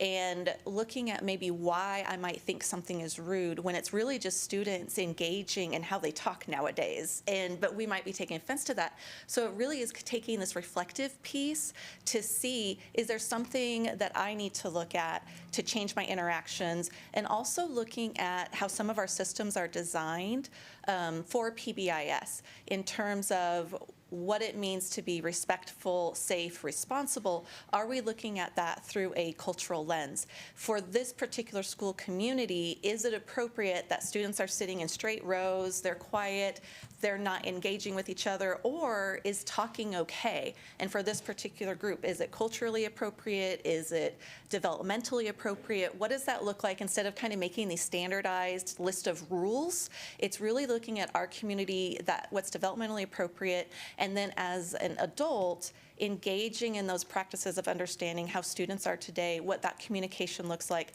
how they use technology. It's very different from when we were in school and how we were taught. So sometimes we're having to reflect on new practices and new ways to engage, and understanding why I might have felt a certain way with an interaction that occurred. That might be where that unconscious bias is. The tone or how someone stood wasn't aggressive, but someone might feel that it is. So how can we engage in those in-depth conversations to really talk about, was that in fact what was happening with the student? And so how where's the question? I'm trying to make sure I'm asking the right one, or if I'm asking it in the way that I want to dig into, which is, what are we doing with we are a large organization with a lot of staff, and not just teachers. I think we have said that teachers, yes, absolutely, and we know that they are getting training, but our teachers are not the only teachers, if you will. So how are we touching all of our staff to help address those things? Well, I think what's really helpful is MTSS is within the social emotional wellness and systems of support umbrella. So that also includes our counseling, mental health. It also includes our SEL, CP&I. And then we also have a sub-branch of that under counseling, which does our trauma-informed and brain-based learning opportunities. So within that, we kind of all collaborate, and we also collaborate with other departments as well to make sure that we have embedded these pieces into all of our training. And then we've tried to outreach as as much as possible. So we have a larger department that can support those needs through counseling, SELCP&I, or MTSS. And then we are offering a lot more Zoom sessions. We are offering times where principals bring us in for PLCs. We've had several campuses that have asked for their entire staff when we've done training, even cafeteria, custodians, everyone be there to talk about systems and structures and interactions with students. So I think we're getting there, but you're right, it is a very big district and a big undertaking. So one of the things that Oscar kind of alluded to and Dr. Stout was a lot of things that we offered in the spring were offered, and a lot of them weren't taken by the campuses. So we are developing a proposal of, if your data shows these indicators, these are going to be some mandatory requirements for you that you have to put in your plan, and then Dr. Stout will be the accountability piece for that to check off to make sure that they were done. And this will be based on the data that we collect and see where the issues are. But we have looked at what happened in the spring and realized that was the missing piece, was making some things mandatory for campuses based on their data. I would add, Trustee Asher, I think that can versus will been the operative word, when we talk about the silos and this team working together, because she may see who didn't attend, but it's like, okay, did you then share that with the group to let them know that based on the data that you two discussed, that we didn't have X, Y, and Z to show up for the necessary training. And so those are that's how this is kind of being massaged out. And I think that, again, what we're talking about now is trying to make sure that you cover as many of these places where you see this, hot spots. But I know that training everybody is definitely going to be a challenge. So it's really about looking at the data and trying to make sure we determine where do we actually need to provide that intervention, and making sure that we actually follow up and make sure that intervention takes place. Great. And then shifting a little bit, in my times of studying when I was in college, which was many moons ago, but still remember the data. Their usual trend was yes, African American students were overrepresented in disciplinary actions, but then it also went so far as to say young African American men or boys were overrepresented. Are we finding that in our data? I know it wasn't teased out that way, but I was curious if y'all had looked at the data in that way. We did. I think data showed that it was about 60% males to 40% females. So it's not a huge discrepancy that we sometimes see in other trend data, but there is a significant discrepancy or a difference there. Is there anything in there that you were like, we would target in this way to respond to that? Or did you find that the discrepancy was small enough that maybe it didn't need to be so specialized? Does that make sense? It does. I think that's something that we're still going to need to look at the data as well to kind of identify where do we see those data points. As I shared, we in our Afro-American population, we have 166 students that also receive special education services as well too. And in looking at that data, we also it shows that we have a larger number of male students receiving special education services than our female students as well too. So as far as how we're going to respond, I think we're going to have to continue to look at some research-based practices, identify where we need to provide support to be able to target that. Thank you. Thank you, Trustee. Trustees, other questions? Trustee Singh and then Trustee Lugo. Thank you. I really appreciate the interdisciplinary nature of this little panel here. Nice. I like that. I don't think we've had this before, and so I really, really appreciate it. And I see Dr. Ross back there too. And I know they have your blessing. And you all know I love Dr. Ross. So if she's good with it, I'm good with it. But but I do have some questions. You've talked about, so it was really interesting to me to see the breakdown of what the big infractions are, and a lot of them have to do with fighting, getting along with each other. It's not stuff like, drugs or, things that are just, there's a category, right? And so it comes to mind, how do we teach kids to resolve conflicts peacefully? Is that taught in any class? that's a great question. You know, I think part of that is we have the advisory period where we can do some lessons and provide just, you know, how do you resolve a conflict? You know, one of the things that we've started that I've been really excited with our restorative practice coordinators is they're starting to hold those restorative circles.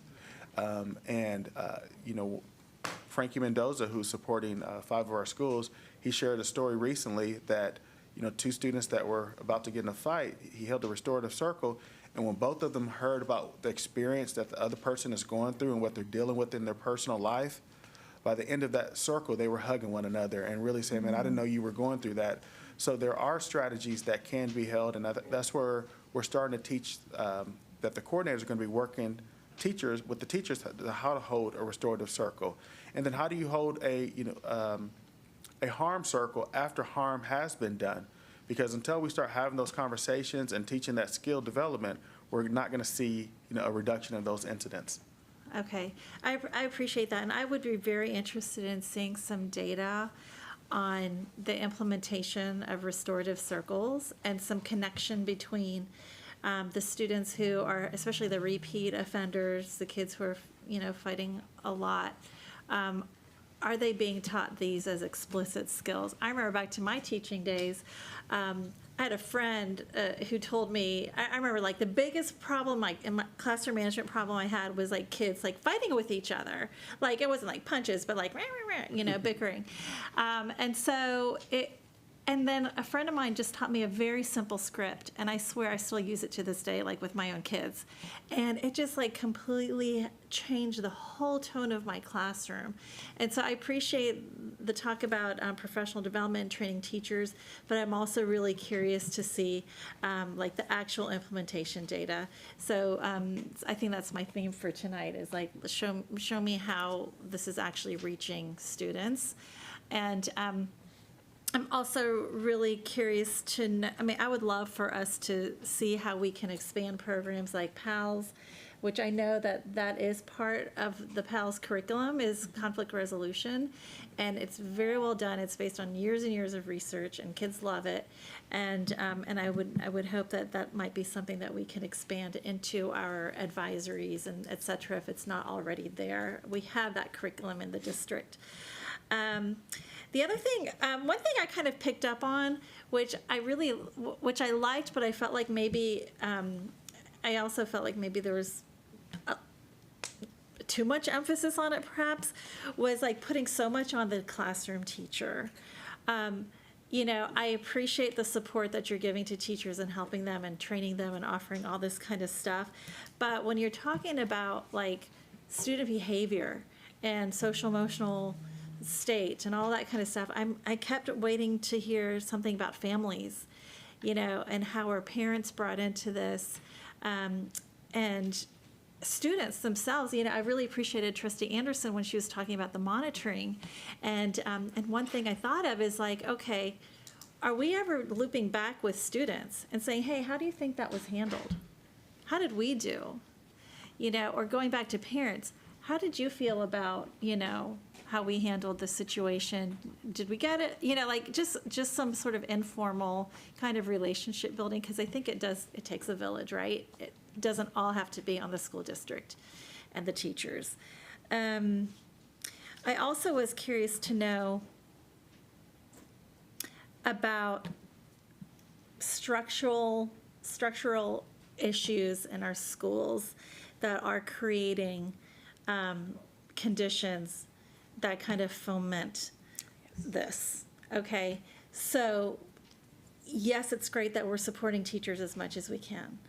But I talked about family, I talked about living back with students, but I'm also really curious to think about, you know, is the district thinking about things like class size?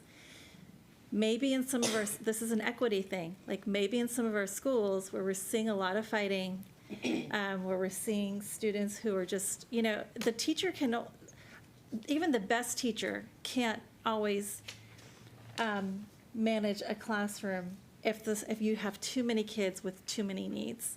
So maybe we look at some of our schools and say, hey, you know, maybe at these schools we're going to give them an extra TA, or we're going to reduce the class size. that might have a much easier, like a profound effect and a quicker effect. And things like looking at student engagement, looking at staffing. Okay, y'all know I'm going to talk about staffing. I don't see Ms. Stevens. She probably like ducked out or, but you know, when we look at where our vacancies are, they're in East Side schools. They're in schools with a lot of Black kids. They're in schools with a higher percentage of special education kids. So I do hope, I've been asking for this for a long time in our board monitoring reports, is show me a comparison of outcomes for students where students have had a certified, highly qualified teacher and where they haven't. Because I imagine there's a huge story there. If a kid does not have a highly qualified SPED teacher, they're gonna have a lot more issues. And if those HR issues are concentrated in our East Side schools, that's a systemic issue, and we have to do better at making sure we have our highly qualified teachers spread equitably across the district. And so I would like to see that in the board monitoring report. Talk about how that's happening and talk about how families are being engaged. That would be really helpful. And we typically, the other thing I wanted to ask is we typically get data by campus. I noticed we didn't have that this time, but I would be curious to see if that's something that could be shared with the board, because that helps us triangulate and see, like, okay, where is this concentrated?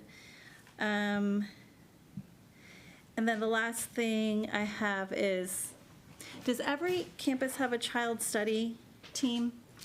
Yes, ma'am. Every campus has a child study team.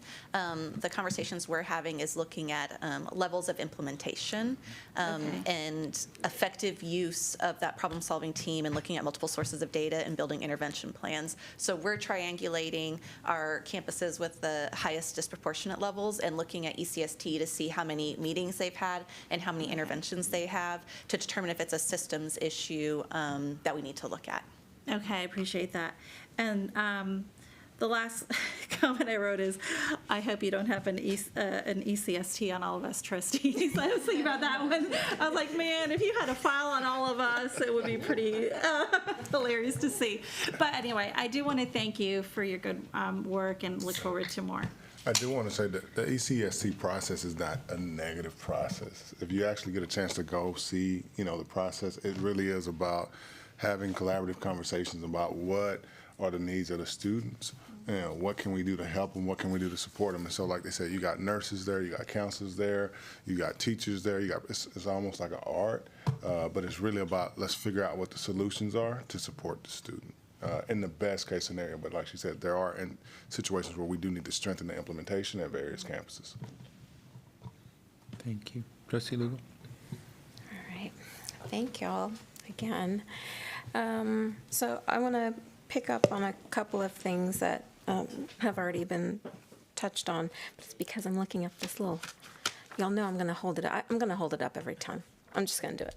So, so I love the questions around staffing, class size, around effective use of the tools and resources and people that are already available.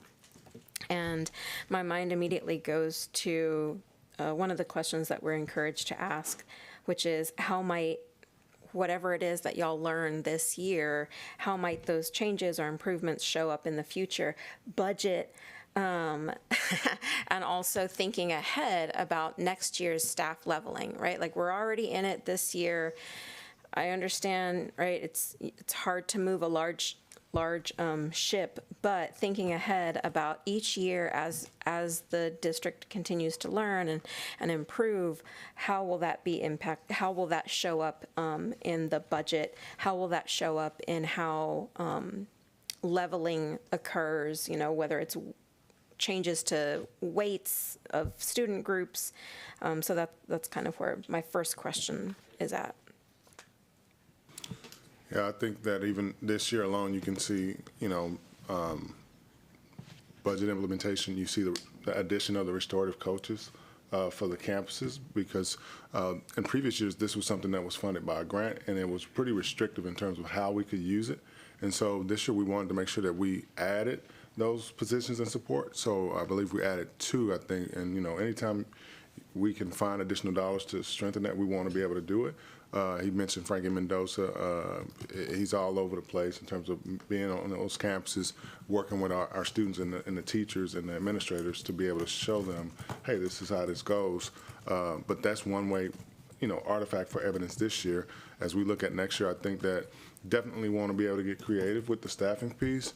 Ms. Tony's over there. We were talking this morning about some of the campuses where we know that we continue to struggle with vacancies. So it's really about, okay, as we go through this leveling process, how can we prioritize them as a first option?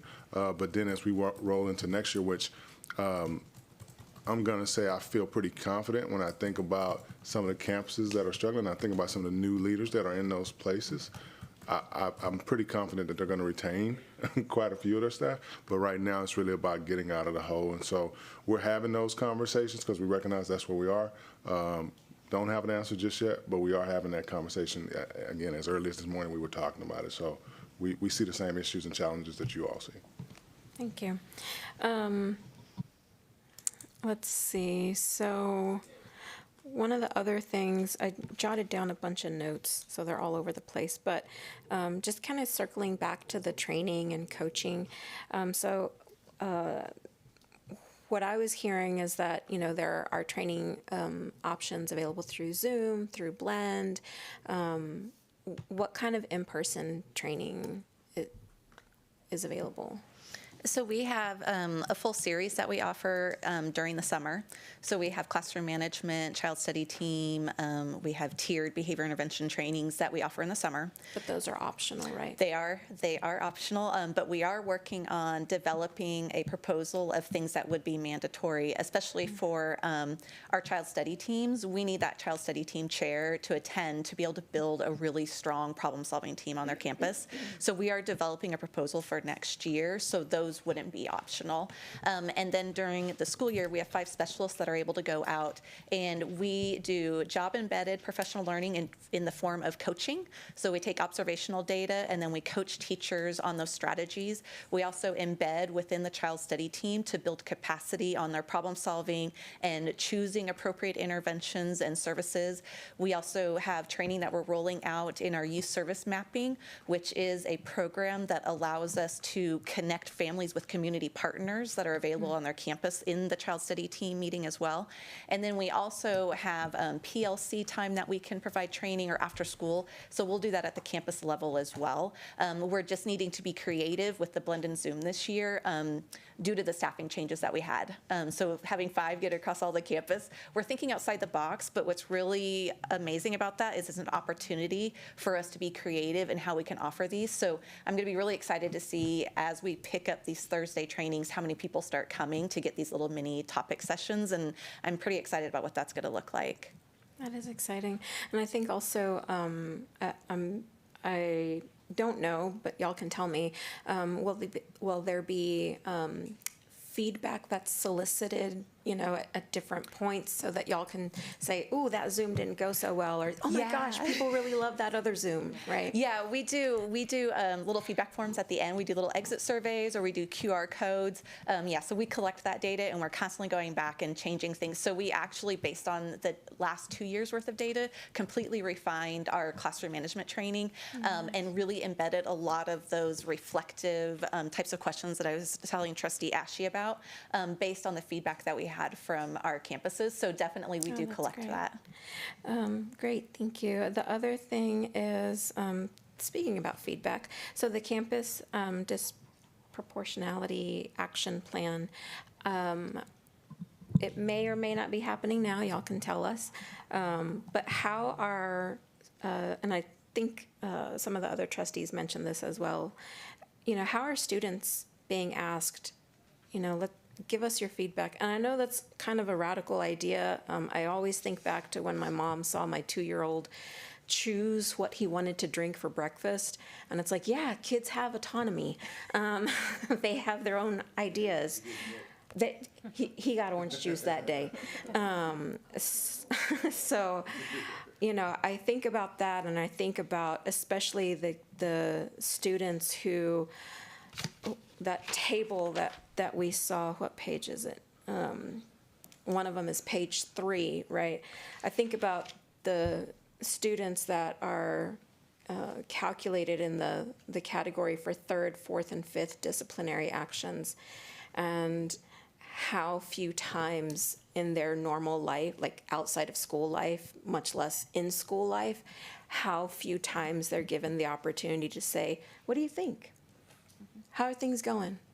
What's wrong, right? Like, I want to help you, or we want to find a way to make you successful. Like, nobody ever asked.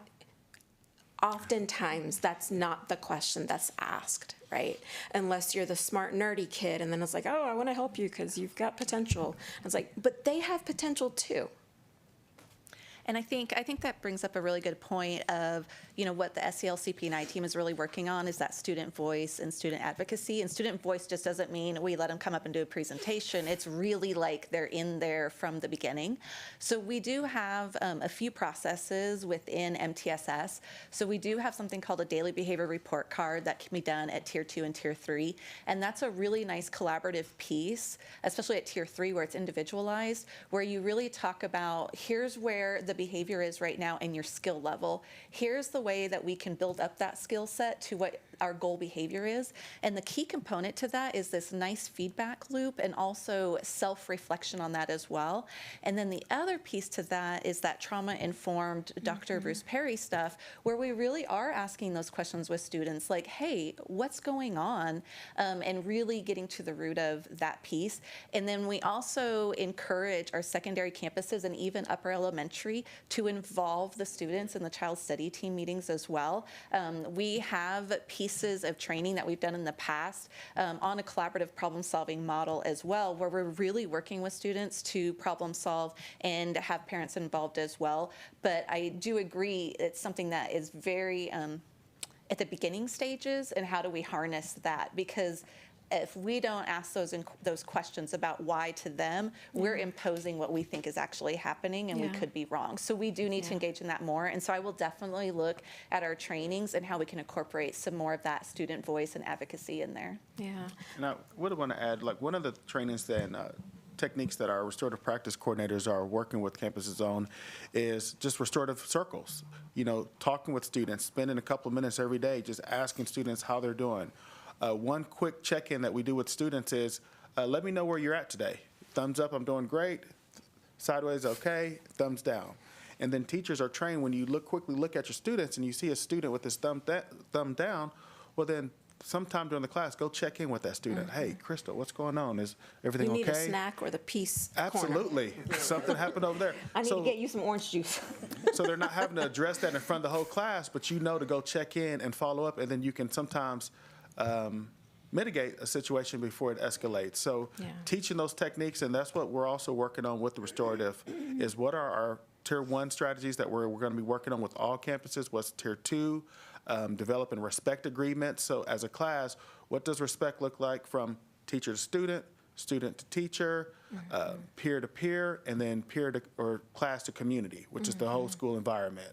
So those are the strategies that we're also incorporating at the campuses that we're supporting, that hopefully with funding, we'll be able to add additional coordinators at some point as well. Oh, let's get some businesses to donate.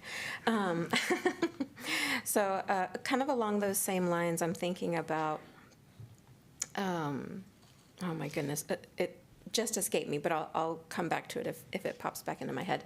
The other question was around getting feedback from parents. Maybe it was Trustee Ashe who had mentioned that. And I often think about, again, the students that are, having 3rd, 4th, 5th disciplinary actions, who knows, right, what their situation might be. And it's really hard to know, especially if you're the teacher or the campus principal. And so I don't know, I genuinely don't know, is there ever an opportunity to find out from the guardian or the parent, is there another adult, right? Because sometimes the parent or the guardian, they don't got it right now, right? Go talk to grandma, because grandma's got time, I got to go to my second job, he's crazy, he's got issue, right? They need help. And it's not always, I think a lot of times parents and guardians in those positions can feel like they're being judged for not being, quote unquote, right, a good, whatever it is that a good parent is, whatever that means. And at the end of the day, it's stressful being a parent or guardian. And so I guess my question is really, what might that look like in the future? Yeah. So I can tell you that, Dr. Williams is back there, and they're all one team, and this idea of mentoring, we've really doubled down on concentrating at our middle school level, where we know we have a significant amount of those referrals. And so not just that mentoring team with Dr. Williams, but also in our visits with API, we're all rowing in the same direction. So API understands that our focus right now is on providing mentors at a particular campus, at a particular grade level, where we know that, again, the parents and the families and the students need additional support.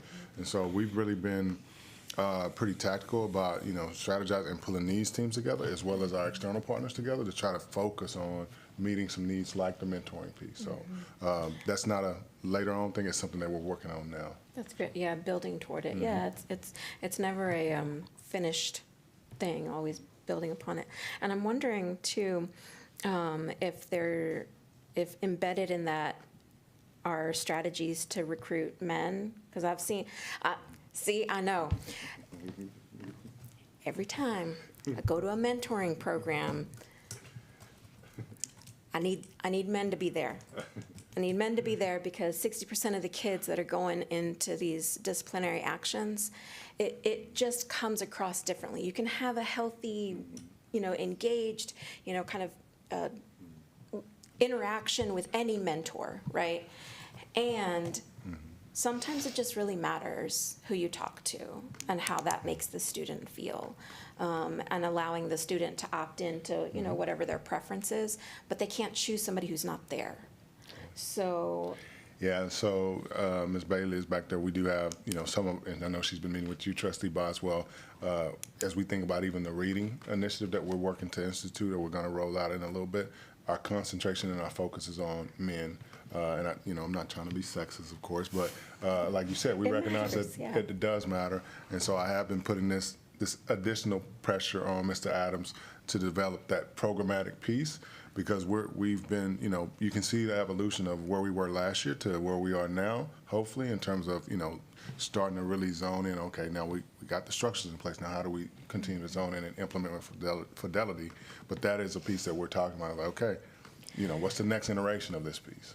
So, Mr. Adams, I would love to have lunch with anybody, because I've got a lot of opinions, because recruiting, males for mentoring programs or any other program, like that is something that's near and dear to my heart. Like anything to kind of connect young men with older men who've probably learned a lot along the way, right? And they can kind of guide and have those conversations that just, again, come across a little differently. So for real, I really do want lunch. You can come too, Dr. Mays. But y'all have to buy. No, I'm kidding. All right. Okay.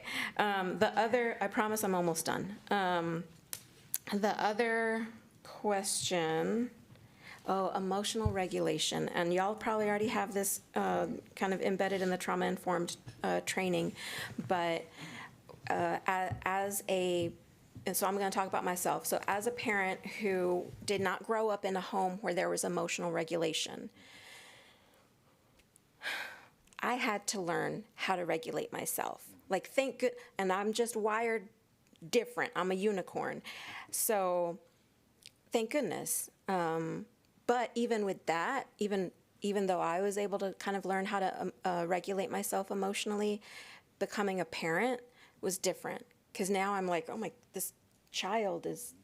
So this both connects to the teachers and staff. Because if teachers and staff are stressed, the most amazing human being, if they are stressed, if they are at the end of they are just one moment away from walking out, right? Like that's really hard to emotionally regulate someone else when you're not able to do that. And so what that makes me think about is last last year at around this time, I mean, we saw it, right? We saw it coming that students were going to have a time period where they were going to have to reacclimate. You know,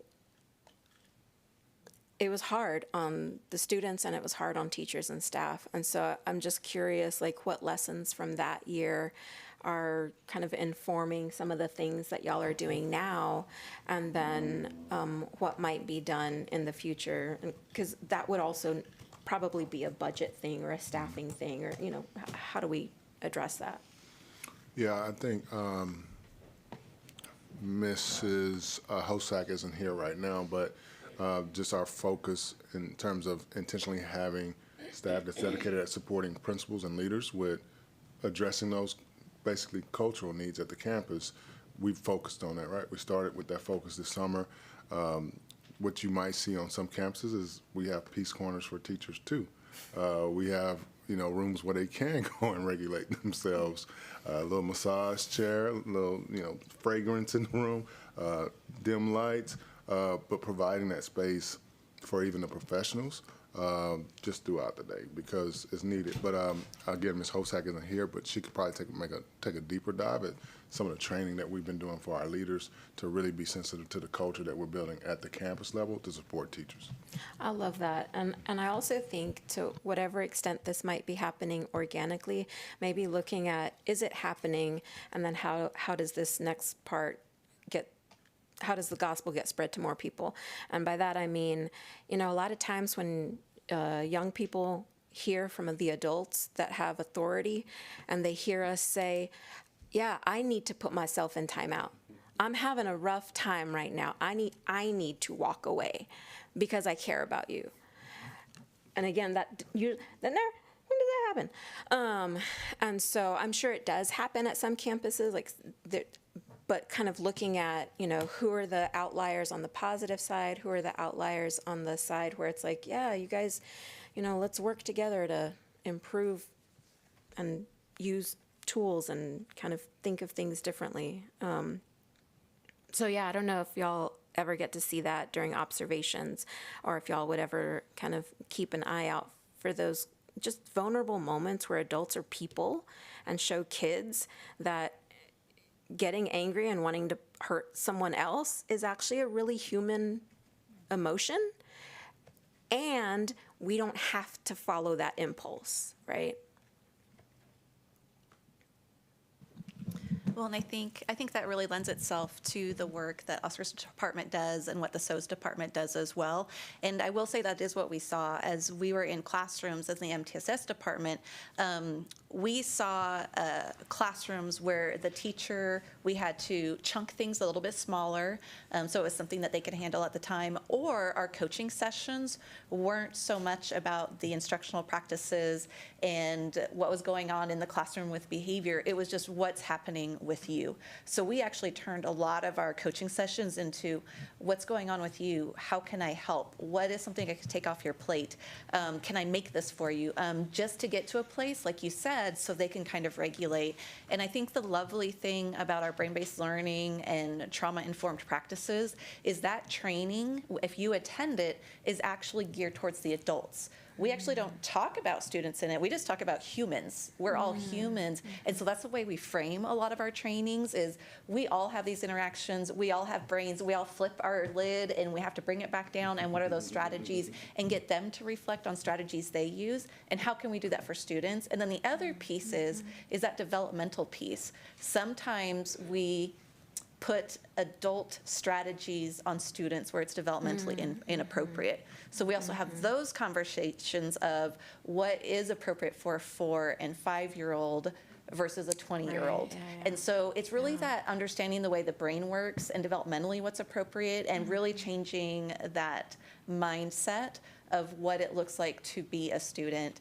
And then with COVID, we really did struggle seeing that acclimation of students of I haven't been around anyone, if I'm a kindergartner, to a 3rd grader, to I haven't had to sit down for more than 5 minutes. And so we really kind of had to reframe our expectations a little bit, still having high standards, but understanding our scaffolding needed to be a lot more with those supports. And so our coaching, we did see it, our coaching coaching did change due to that, and we have kind of tweaked some of our professional learning to incorporate some of those things, because it is true. We need, I can't dysregulate you if I'm dysregulated, and so we are seeing that and supporting teachers. That's awesome. Hey, can I take those trainings? I'm not even joking. Like, I need help. We will make the training available for trustee members and any adults within our, because like she said, if you're dysregulated, it's kind of hard to regulate somebody else. And so part of our focus this year is on, again, as a district, is climate and culture. And so we want to take care of those that got to take care of the kids. That's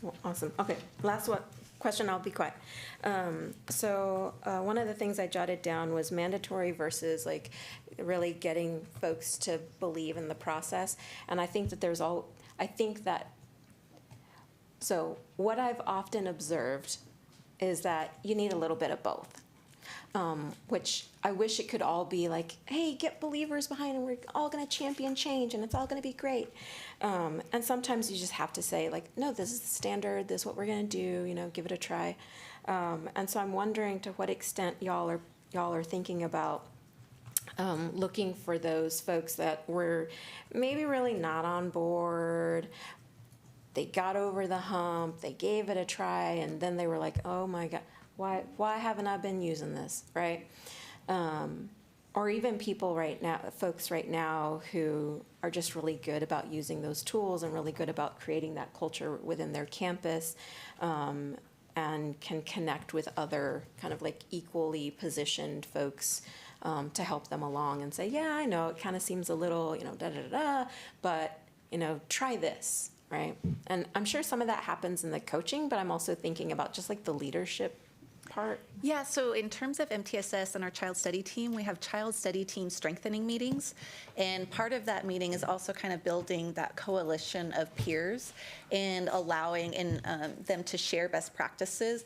And it is exactly what you said. You'll see kind of people sitting and they're listening to what someone said, oh, we started this practice and this is what happened. And you see them starting to jot down notes. And so we are able to showcase some of those best practices. And then we're able to really also kind of refine practices by the data that we're seeing or the time of year we know something's happening. So it'll be kind of a little bit of a sit and get of some best practices, and then we have a sharing piece and also a partnering of this campus is doing this really well, or they had this great idea and they're able to share it and be able to share those practices and go visit and see how it happens as well.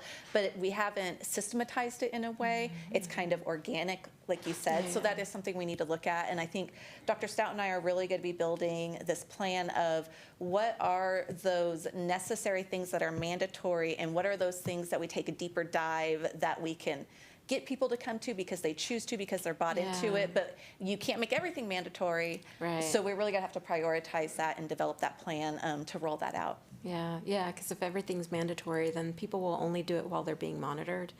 Yeah. But if we can get some more believers and people that feel capable of using the tools.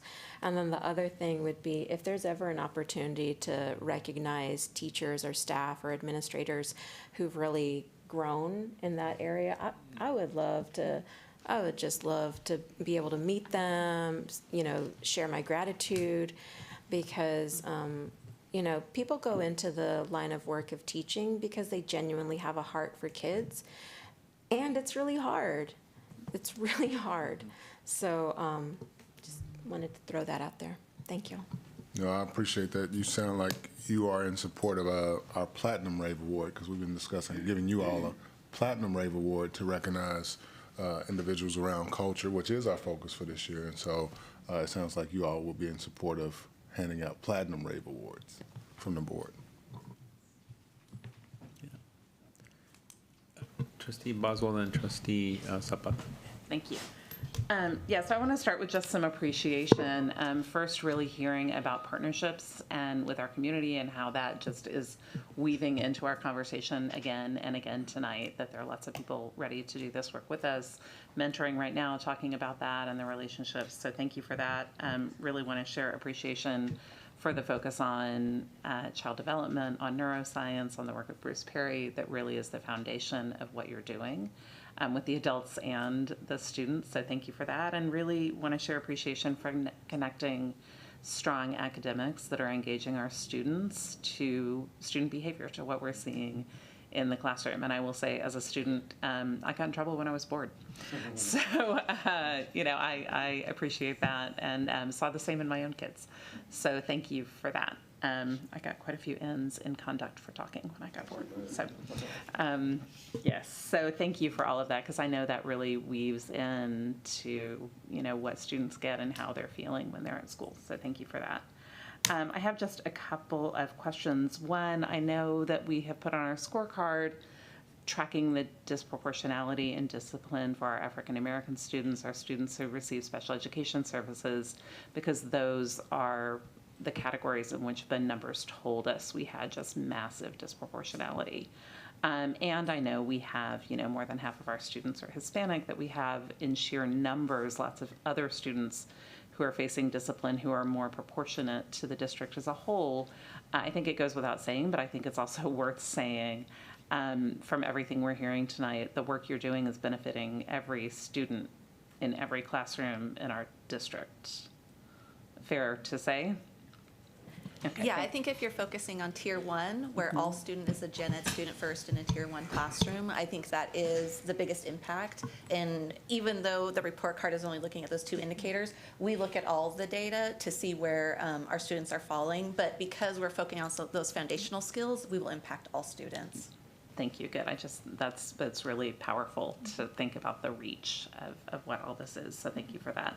I also want to just echo what Trustee Lugo said about the cuts at central office, that, really great to see that we're adding the restorative coaches, that we're adding things. And I know we have lost instructional support. We have lost behavioral specialists. We have lost some of that central office support in our counseling department, and really would love to continue that conversation with you as we look ahead to budgeting, to where we might make the most impact if we can find some dollars to enhance what you're doing, because of that reach, because of how it fits in with all of our other goals. So I would love to keep that conversation going, because I know we're hearing from campus that they're feeling that, and I'm sure you guys are too. So thank you for that.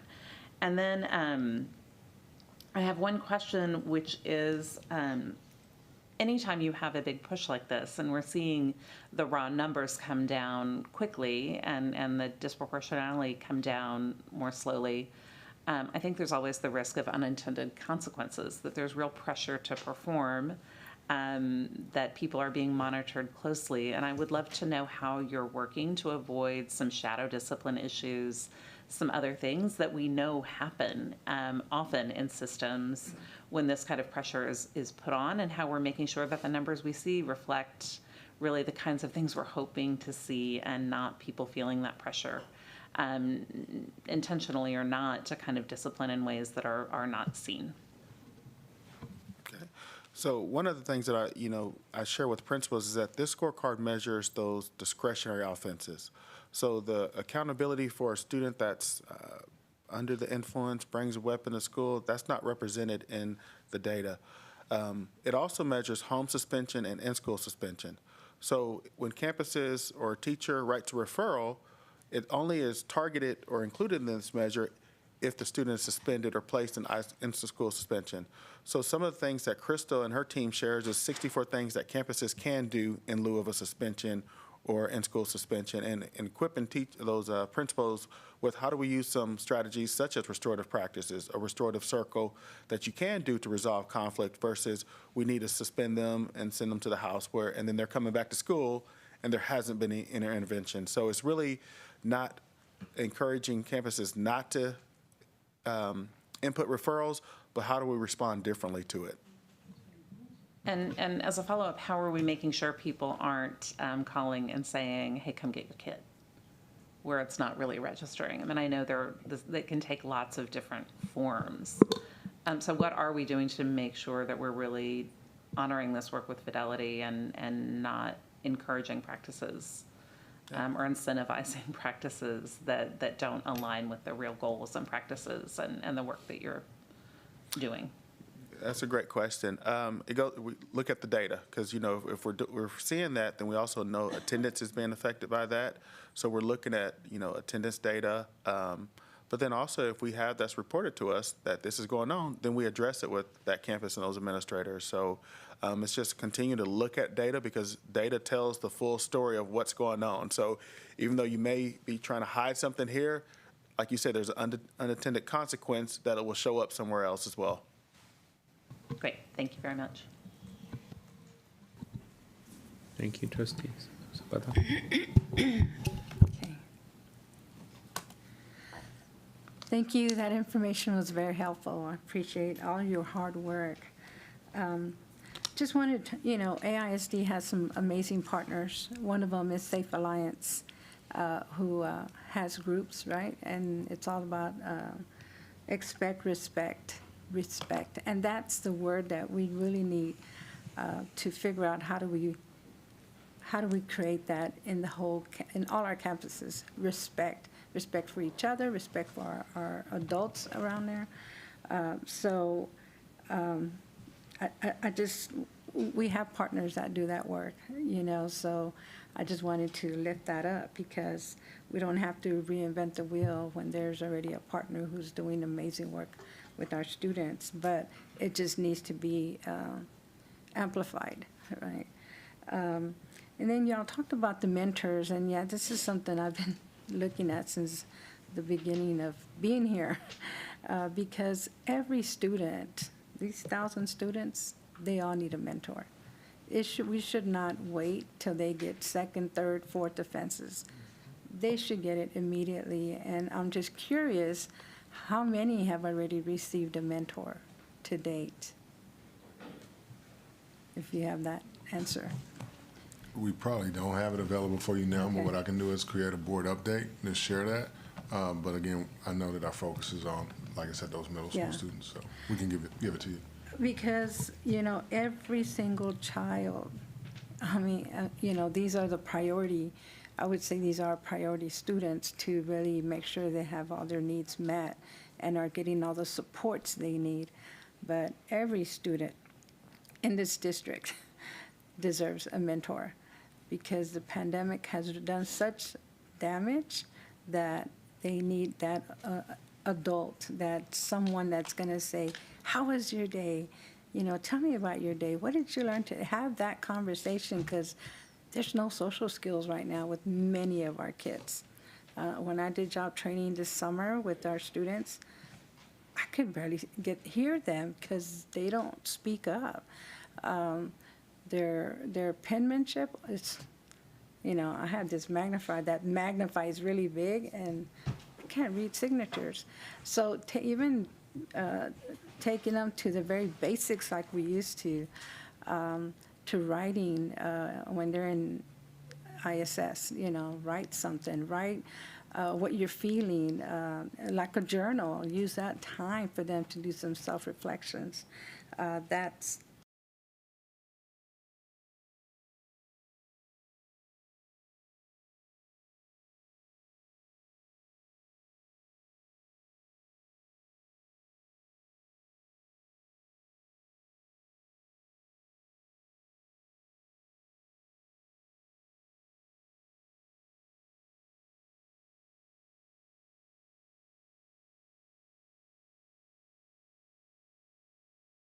class who started wanting to help others, and teachers were excited about identifying that one student who they saw really grow from some of the things that they were going through.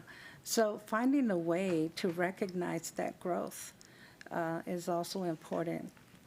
So I don't know if that's something that you all have thought about, because, there's all these steps and there's a mess up, but what about when they're finally feel like someone really cares, somebody's listening, and they're changing, and then there's no recognition? I just think a lot of our kids need recognition. Does that make sense? And you said, Dr. Stout, you mentioned that some schools have their teams, and then there's some schools that are including everyone. And that's the model that we should work towards. because many times that team may not be on campus, and people don't know who the team is, but when they're inclusive, from the hall monitors to custodians to the cafeteria people, there's always someone that's going to be able to assist. And everyone on that campus is a leader. And so I just think that's great to hear that there are some campuses doing it that way. But that should be a norm. You know, I think that's where we should strive towards, where to create that culture of a unified campus where everybody is part of that solution. And the light went out.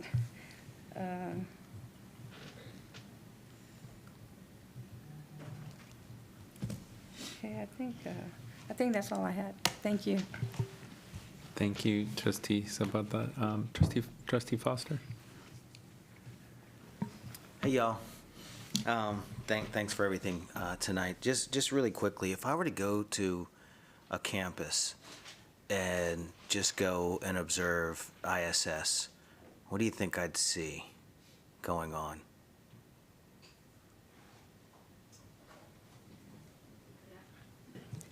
You would see students working quietly in a classroom with an adult. Would they be, you think they'd be working? Would they be engaged? I think they would be working. I think that we could do a better job with providing lessons for them, maybe something more structured that we can provide for them as far as a curriculum goes. They're Right. probably working on assignments from their teachers that maybe they might be behind on, or so that they don't get behind on work. Hopefully we'll have teachers visiting students in ISS. That would be ideal.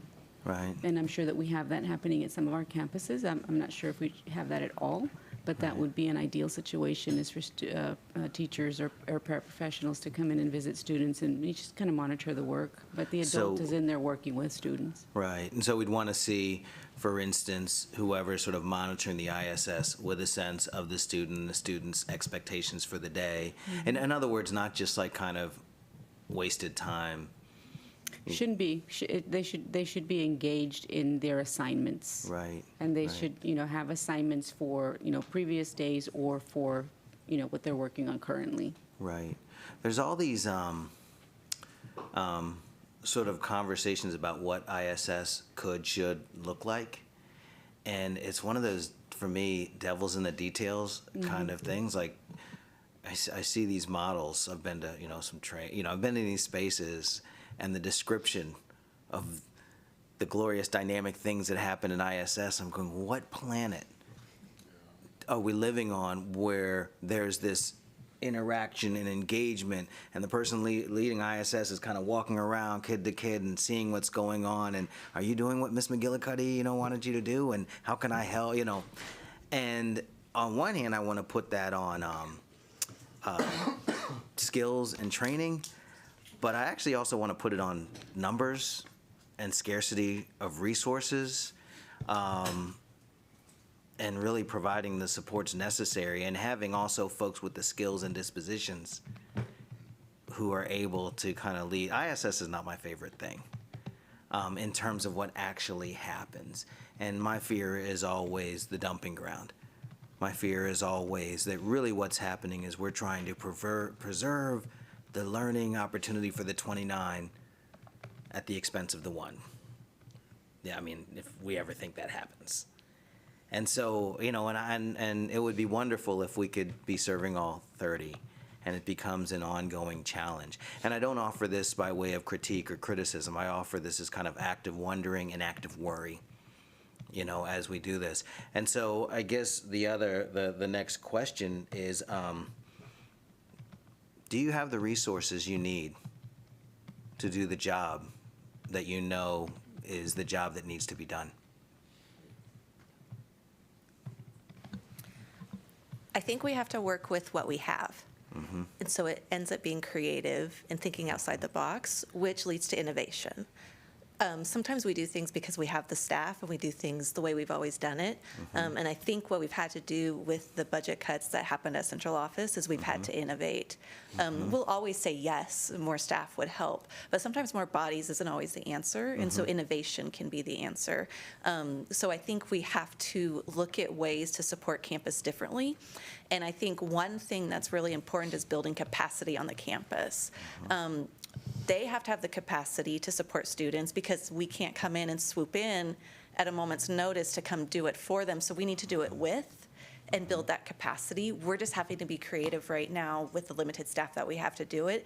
And the best way to do that is with a partnership, so we can leverage multiple trainings, multiple people, and we can go in as a team, and then we can target multiple areas. That collaborative piece is going to be what helps us get through this year.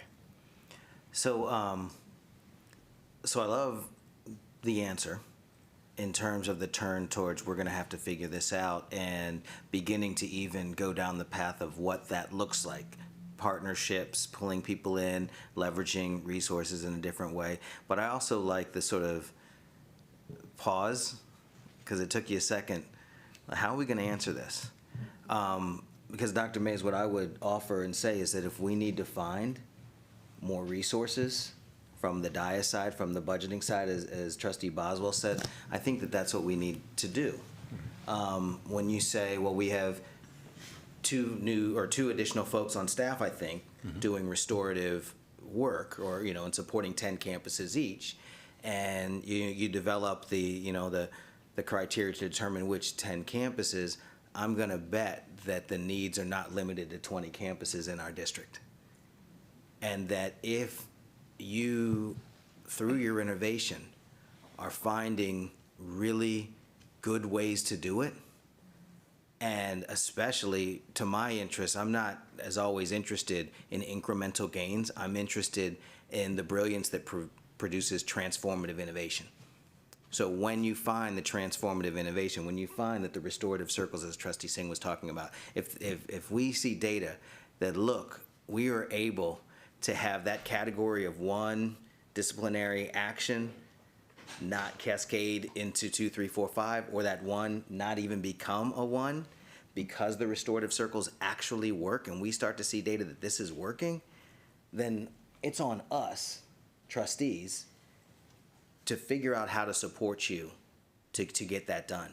I really appreciated everything I heard tonight in terms of what we're trying to do and the ways in which we're thinking about it. And the whole time I was thinking, do we have the resources? Do we have the resources? This sounds great.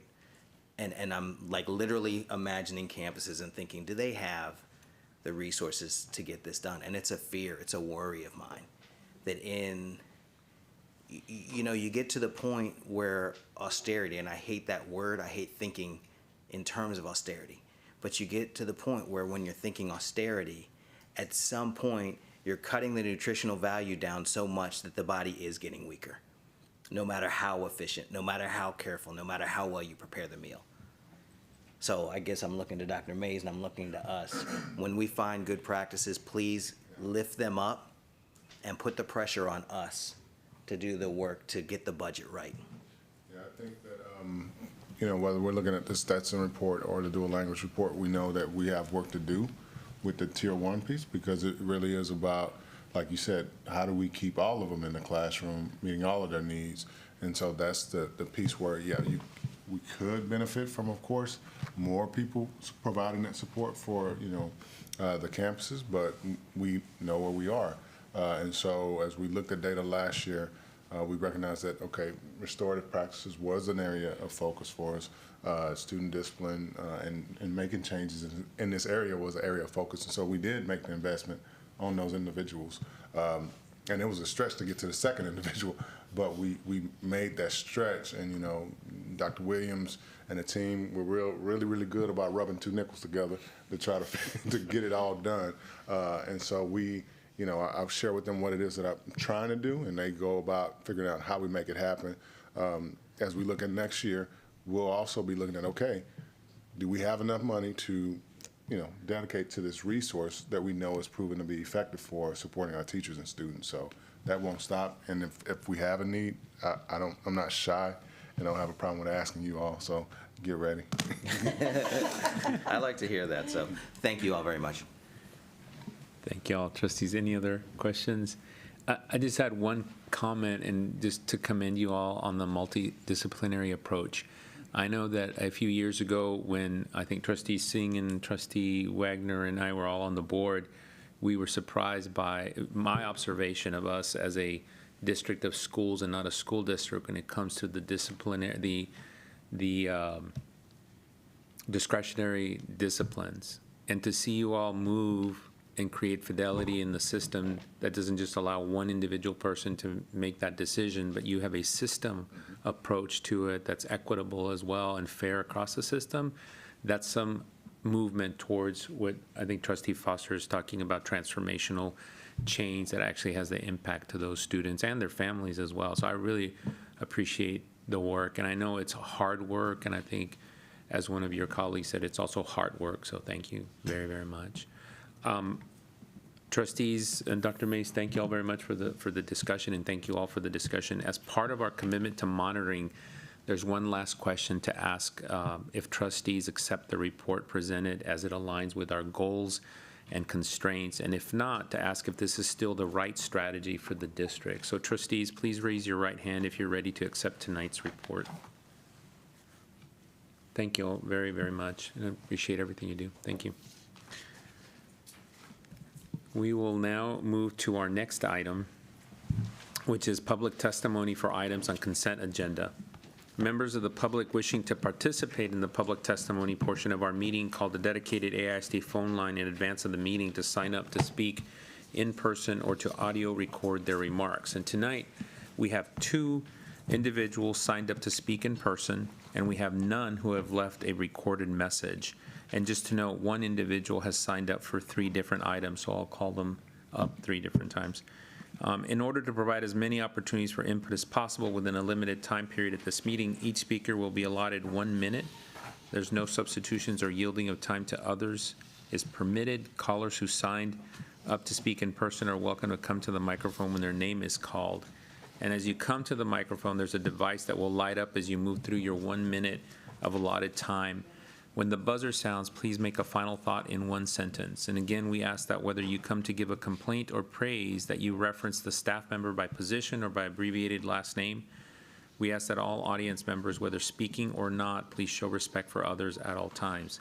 Tonight's speakers are Candace Hunter on item 7.1, and then we have Wendy Sandlin on item 12.3, 4.6, and 4.7.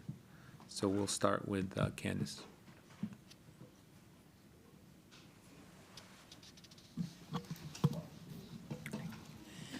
Good evening, trustees. I've actually amended, since we sat through that presentation, some of the things I want to speak to you about in my 1 minute. I am here about 7.1. Everything I heard tonight from our staff is been teaching best practices for about 15 years. I think we've missed a really powerful, high-impact opportunity to teach these materials to teachers before we put them in front of students, because after, it's reactive and not proactive. I really want to encourage the board and the district to shift to more proactive stance.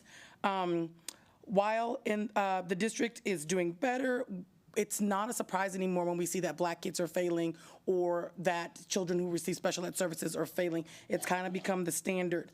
I do want to point out a couple of things that if I can note from the data, I believe that our staff can do some really good things with this data.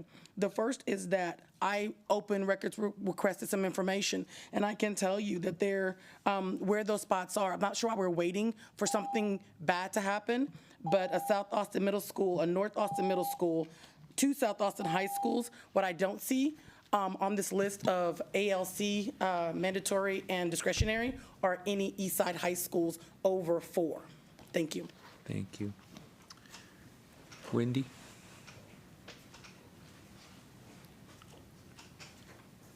Wendy Sandlin. Going once, going twice. I think Ms. Sandlin is not present. Well, thank you all to our speakers. This concludes public testimony. Trustees, are there any questions or clarifications? Trustee Anderson. I just have a comment. Jacob, it's like really cold and the air is like blowing right here. Please. Thank you. I'll just note that that was a point of privilege for Trustee Anderson as that topic was not on the agenda. Before Trustee Foster raises a point of order there. Thank you, trustees. As a reminder, please feel free to share any general comments or questions on non-voting items with the board by email at trustees@austinisd.org. We now will move to the consent agenda. So trustees, are there any consent items anyone would like to pull for a separate vote? Trustee Anderson. I would like to pull 14.1 for a separate vote. 1. Okay. Trustees, any others? And is there a second for that? Second. Okay. Secretary Singh, do I have a motion to approve the consent agenda? Yes. I do have a motion to approve the consent agenda. I make a motion to approve consent agenda items, excuse me, let's see, 10.1 and 10.2, 11.1 through 11.6, 12.1 through 12.3, 13.1 and 13.2, 14.2 through 14.8, and that's it. Second. Okay. Having a motion by Secretary, Trustee Zapata has seconded. Trustees, are there any discussion on these consent items? Hearing none and having a motion by Secretary Singh and a second by Trustee Zapata to approve consent agenda items 10.1, 10.2, 11.1 to 11.6, 12.1 to 12.3, 13.1 and 13.2, and 14.2 to 14.8. All those in favor, please raise your right hand. And the motion passes by all those on the dais. We'll now move to those items pulled from the agenda. And the only item pulled from the agenda was 14.1. Trustee Singh, do we have a motion? Yes, I move that we approve agenda item 14.1, PE local. Trustees, do we have a second? Okay. Trustees, any questions or comments? Trustee Anderson. So I saw some changes, and I guess for me were concerning. And I guess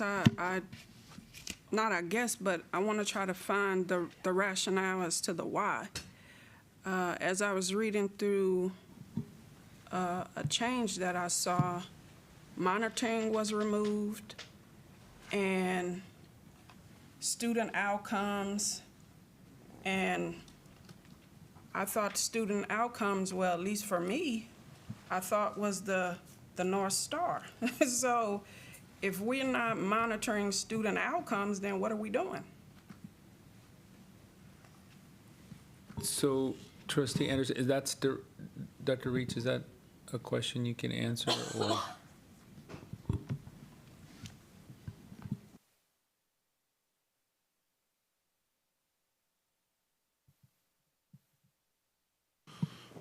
Thank you, President Rodriguez, Dr. Mays, and Board of Trustees. Trustee Anderson, if I'm following along correctly, I think you're referring to page 1 of 4, where the original language was listing items that would constitute automatic placement on the agenda. And the original language utilized was board student outcome goals. And then we had another item that was listed as constraints, which was a term that we previously used and we're not using any longer. And so notably that line was struck, but then my understanding was the change of student outcome goals to district scorecard goals was just to provide clarity on the items that would be on there, recognizing that almost all of them are student outcome goals. Our goals 1 through 8 are student outcome goals.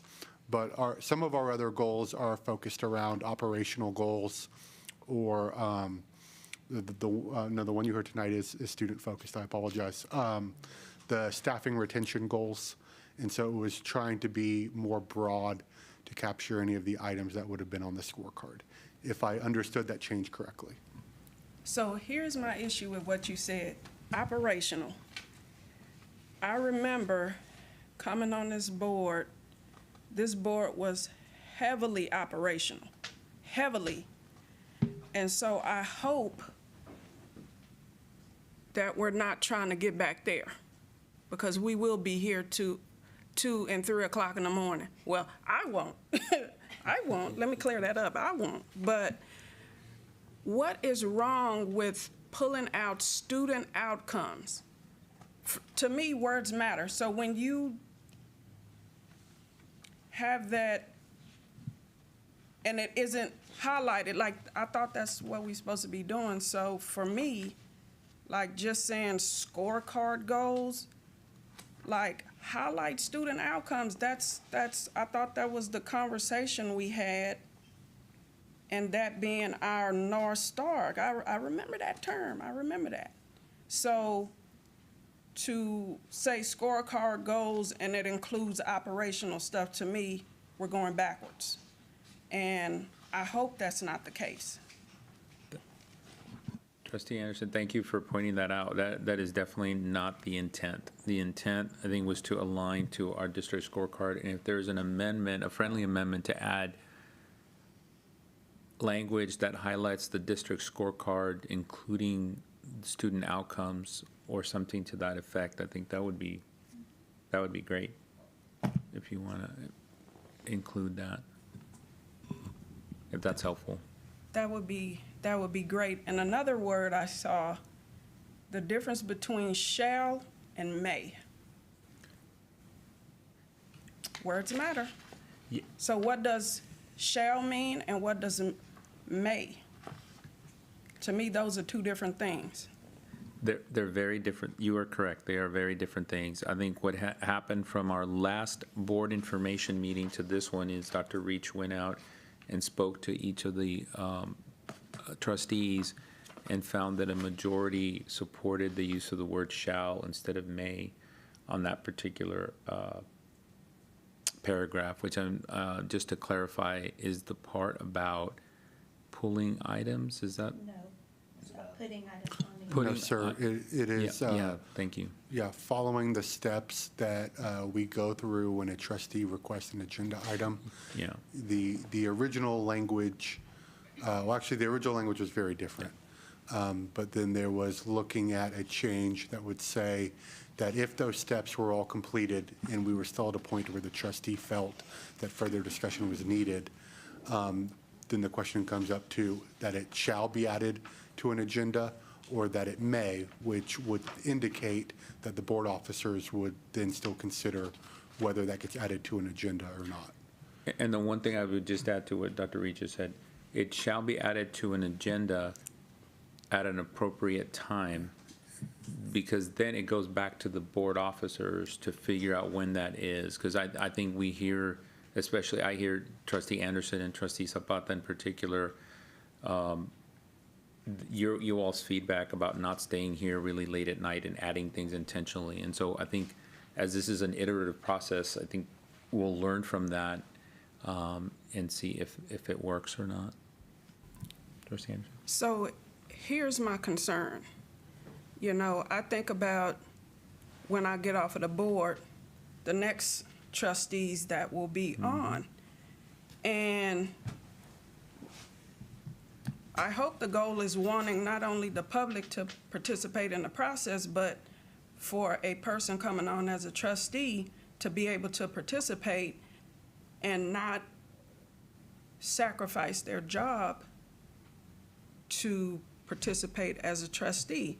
And for a visual, because I saved this, right? This is the difference between shall and may. This was wasn't it a 2:30 night? So if a new trustee comes on, has a job, this is a 2:30 night, and you gotta be at work at 8. and shall and may. Just keep this in mind, because I saved it just for this moment, just for this moment. But we want those that are coming on after us to be able to participate, and we want the community to be able to participate. And shall and may, not only that, but if you're having important topics come, you want people to be able to listen to it and not be discussing budget at 11, 12, 1. That's not, so shall and may. This is may, or this is shall, whichever one. But look, so if you want to save it, but I saved it just so you could see. This is not, this ain't cool. This is not cool. Thank you. Thank you, Trustee Anderson. Very well, duly noted. I think to summarize what you were sharing, obviously you were sharing feedback, but I think one of the things that I just want to clarify from a governance perspective, Trustee Singh, do you accept the friendly amendment to add language that highlights the student outcomes? Yes. Okay. Can we get exactly what that is? That was taken out. Monitoring, yeah, student outcomes and monitoring. If we could add it back in our highlight. Sure. Do we need to have the exact wording right now?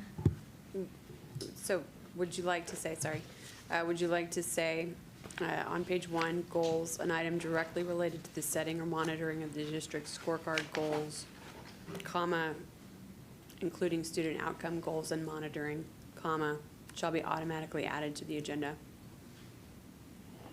Sounds good. during the months indicated on the board's monitoring calendar? Okay. Yeah. I'll write that up. Great, Okay. thank you. So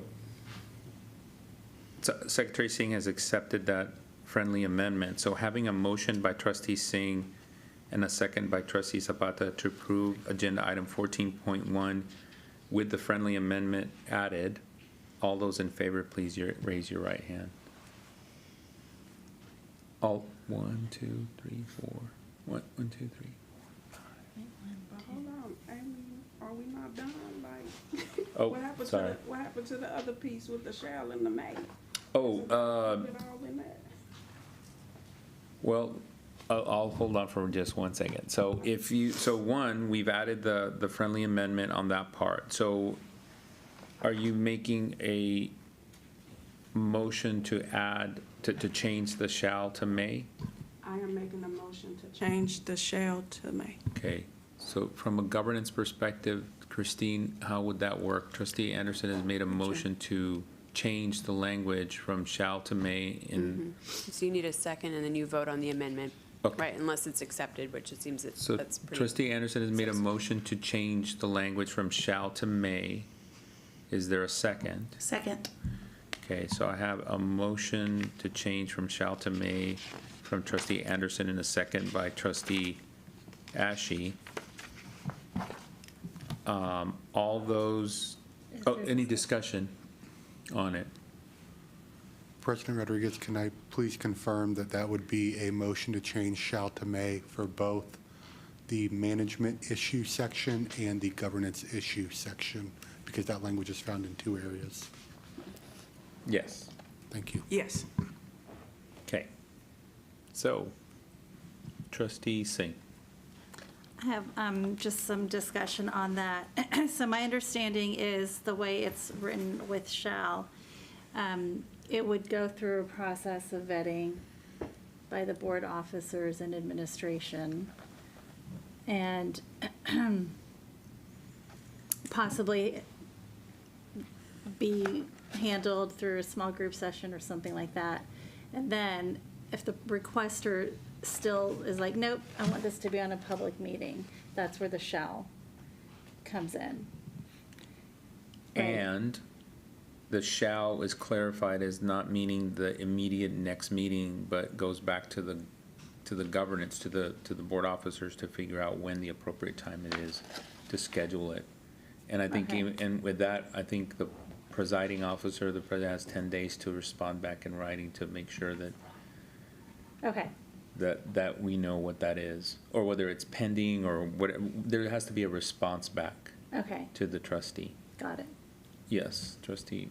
And if I may, to further clarify, after the process has been gone through with other options, other ways to discuss, it still requires 3 people to get it onto the agenda. It's not just the requester, it still requires 3.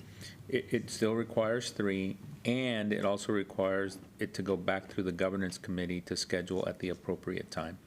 And again, there was a lot of discussion, clarification about, it doesn't mean it comes on the next immediate calendar, just because we wanted to make sure that we still have an organization that's governing, making decisions appropriately, and we wouldn't be like adding things to both trustee Zapata and trustee Anderson's points about being here till 1:30 or 2 in the morning. We wanted to make sure that that was not,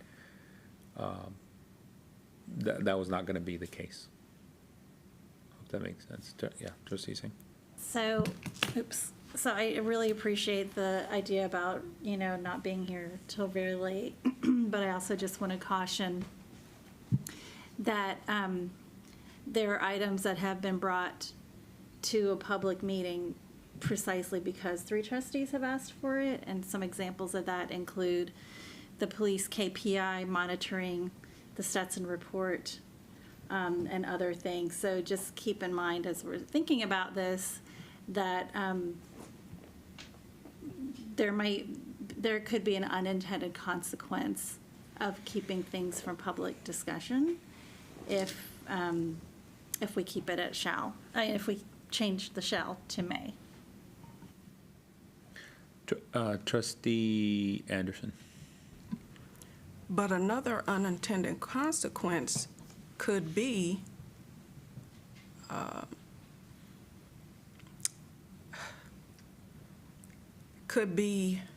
what I hope I don't see is a trustee's personal agenda. Because to me, I didn't want the 3. I didn't want it at 3 because to me that's the bare minimum. If me and 2 other people, hey, like, let's do so, whatever the case is. Like, to me, that's the bare minimum.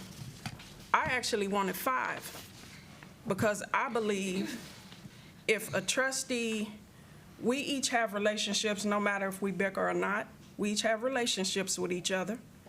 And if somebody is passionate as you about a topic, then hey, why not support it? But right now, it's literally the bare minimum, which gets us this.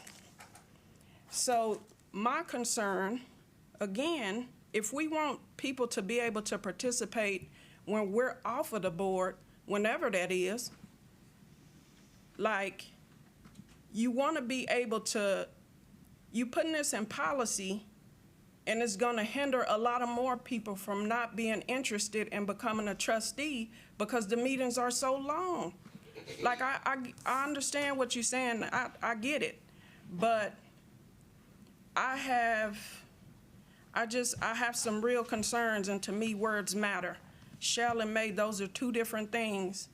And I understand there's a process, turnaround time or whatever, but right now, what I see, it really bothers me. And I want people, whenever I lead this board, how long I got?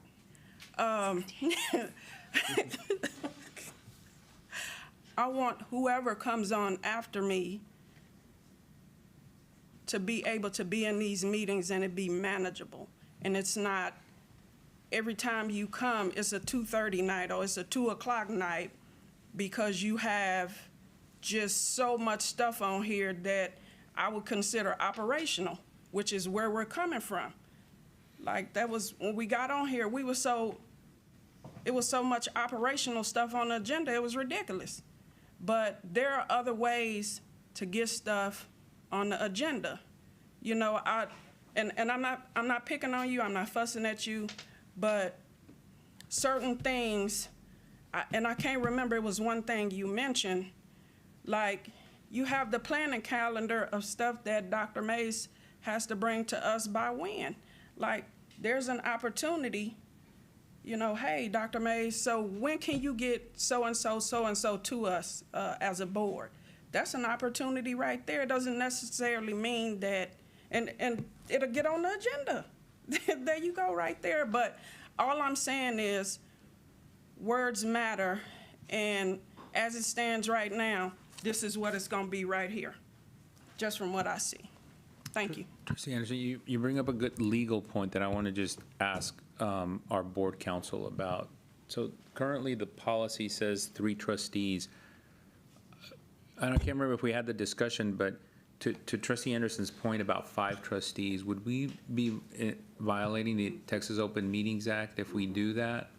Right. I mean, that's been my concern from the beginning, is just keeping it to a number that's not going to lead to a quorum.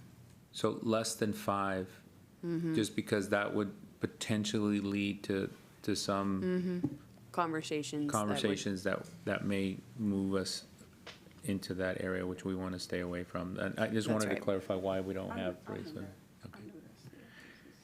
Got it. Trustee Liu.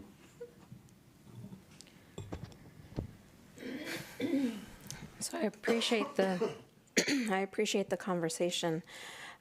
As one of the, I guess, newer trustees and fellow at-large trustee, accountability and governance, when I was a parent sitting in the audience, or when I was reading the paper or hearing to scuttlebutt out in the street, I always wondered, why aren't harder questions asked? So why am I saying that? Well, I'm saying it because the Stetson report wasn't going to come to us unless it was asked for. Other agenda items weren't going to come to us. And you're right. And anyone who says, you know what, should we be here till 2 or 3? No, that's a reasonable person would say no. And I think a reasonable person would also say that a good governing board will not just rubber stamp things because it makes it easier. We were elected to serve and volunteer and give of ourselves and give of our time and sacrifice time with our family and sacrifice time that we could have spent re-energizing or sleeping. So anyone out there who's running for trustee, because there's 5 seats, 2 incumbents running, yeah, sometimes accountability is hard, and it requires longer meetings, and it requires persistence, and it requires sometimes fellow colleagues being upset because we ask too many questions.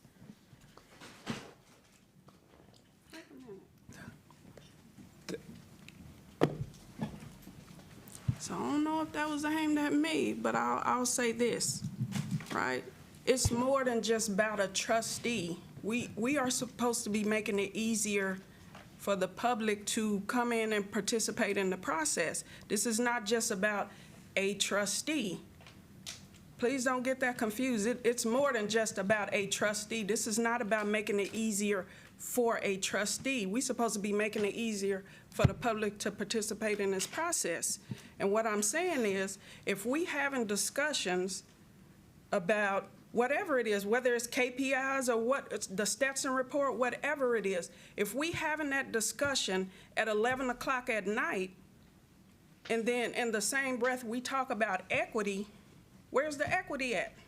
We making it harder for the people we say we want to fight for to participate in the process. So don't get me wrong. Don't get me wrong, because I'm gonna ask my questions. I don't care who feathers I ruffle. As you see, I've made that clear since I've been here.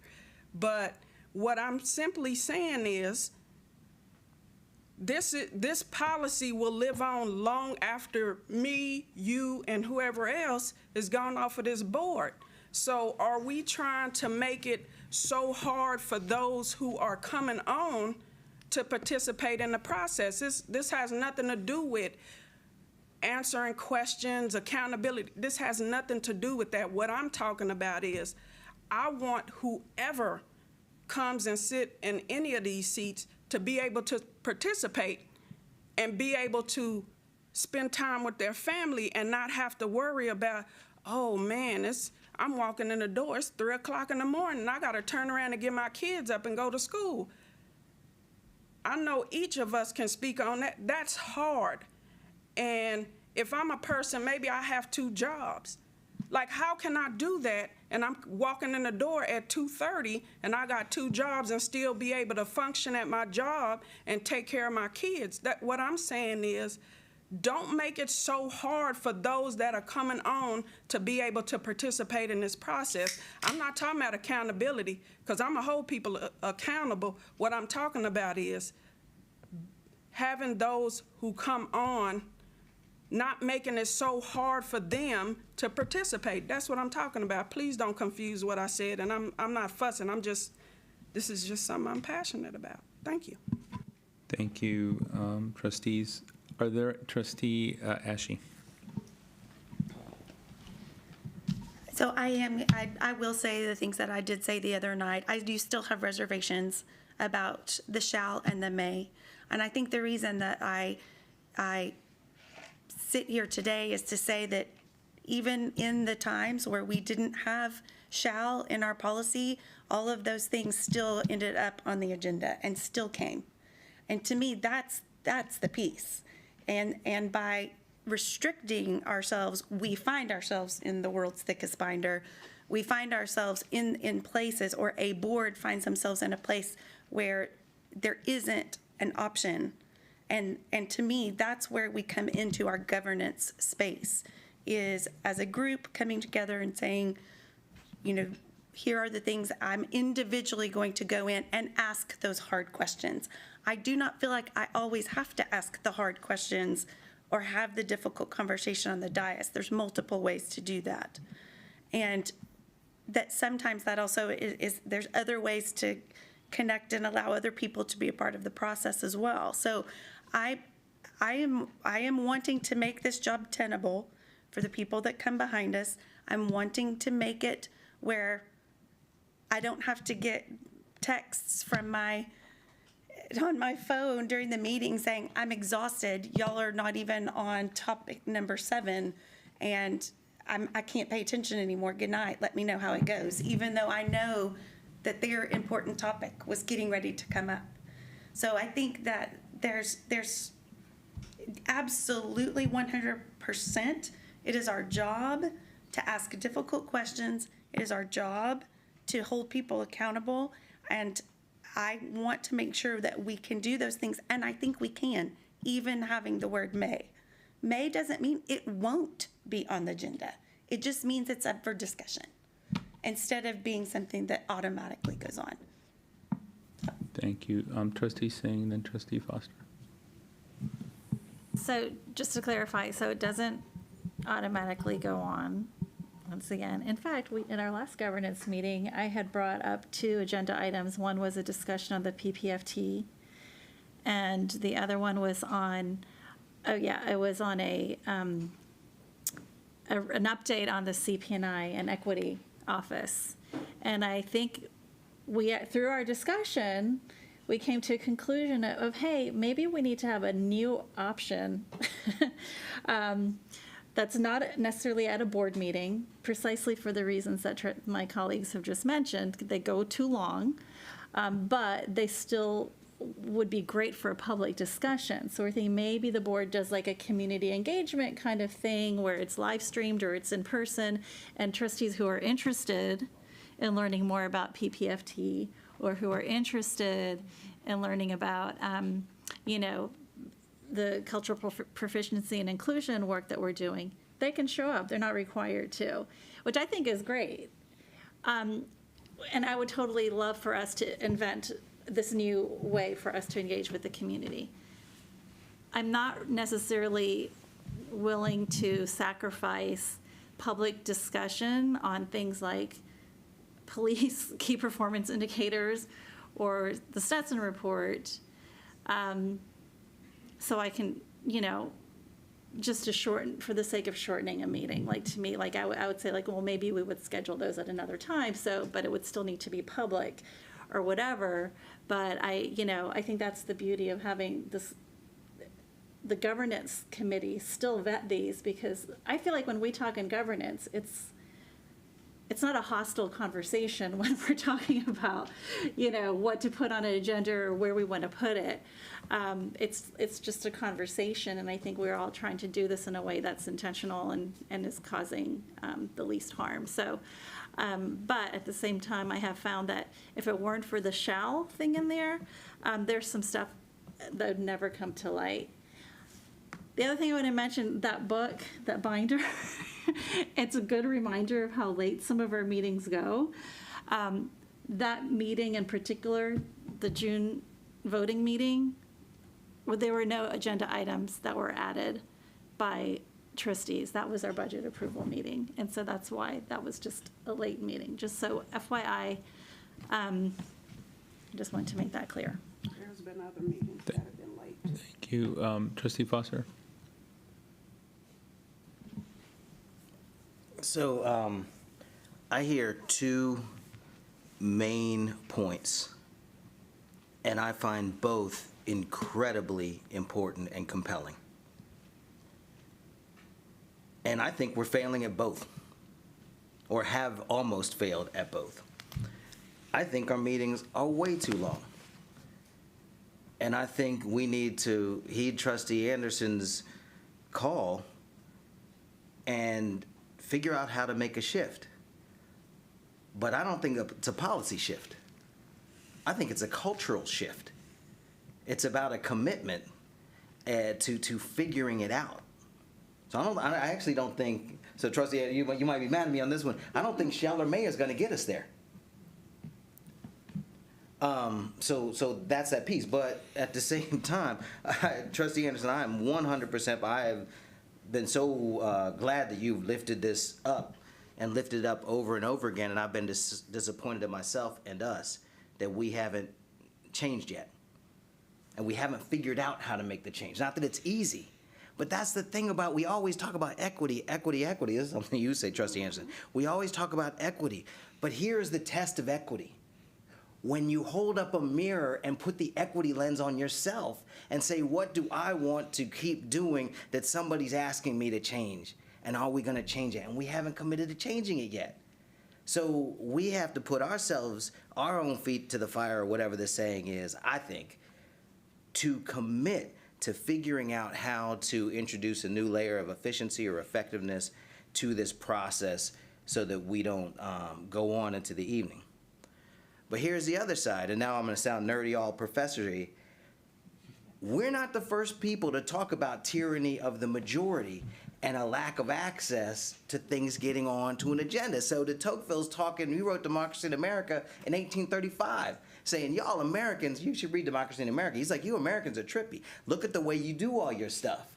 And one of the things he talked about was the challenge or the threat of the tyranny of the majority, which exactly abounds to the idea of things not getting on an agenda. And it is absolutely the case. I happen to agree with the perspective that one of our areas, and this isn't an accusation of anybody or our current board or whoever, but one of the things we have to most guard against is that when somebody righteously has something that needs to be raised, that there's an opportunity to raise it. Y'all know who Emma Long was when she was on the city council, the lone woman on the city council for all those years, representing for the East Side, representing for the poor, representing for all these folks. And they had to have a little gentleman's agreement. And she had to work all sorts of magic to get issues onto the table for Austin City Council.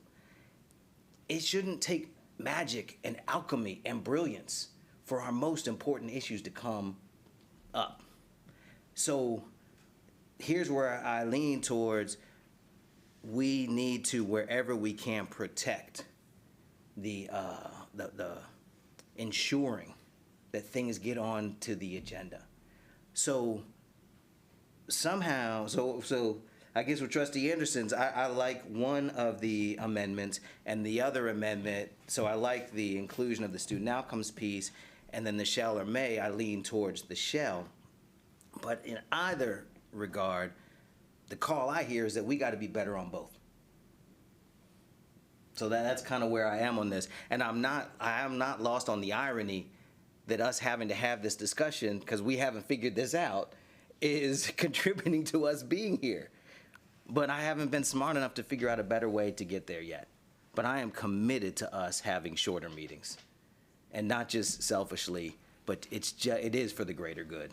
But also so is having all the items come before the public. So before I recognize you, Trustee Boswell, Trustee Foster, that's kind of the conversation we had in the governance committee, and the commitment from the superintendent about how do we come up with different ways of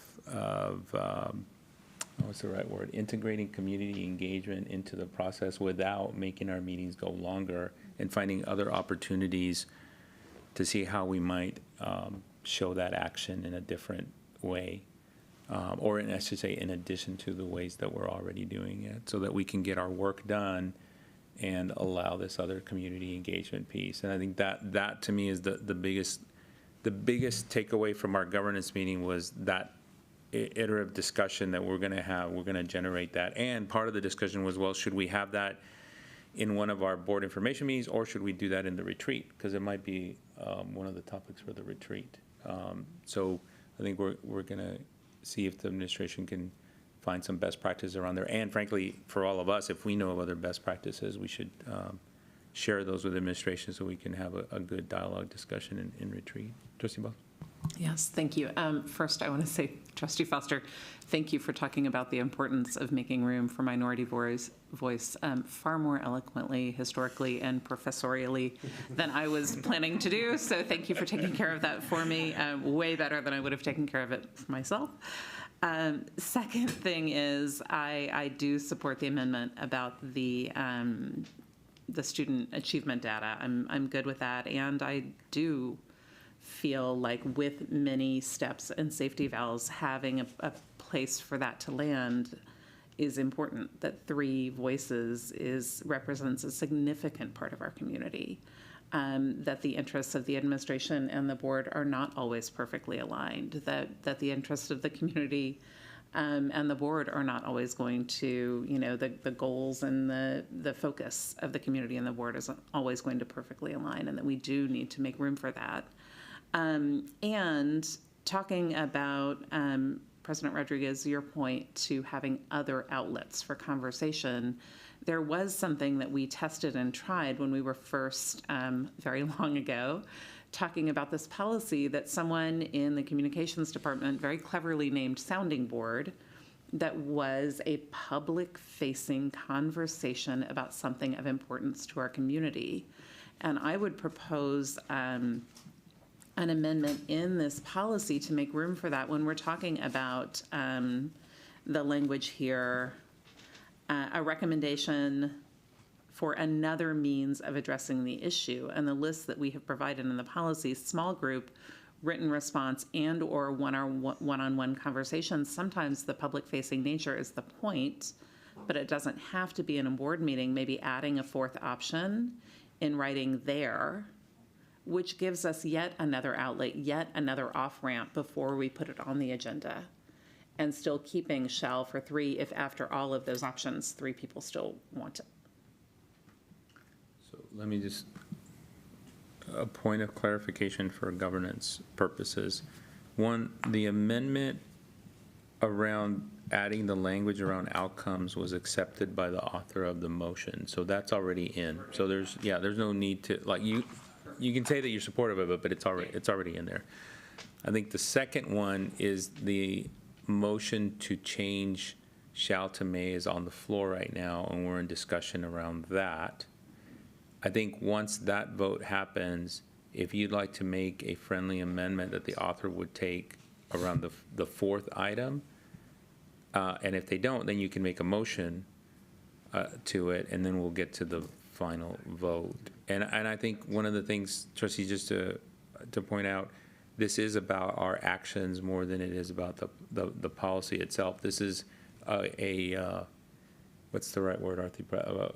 Progress in action, or I can't remember the right term to say that this is always moving and changing based on a work in progress. Thank you. A work in progress. See, it might be getting a little late tonight, but a work in progress.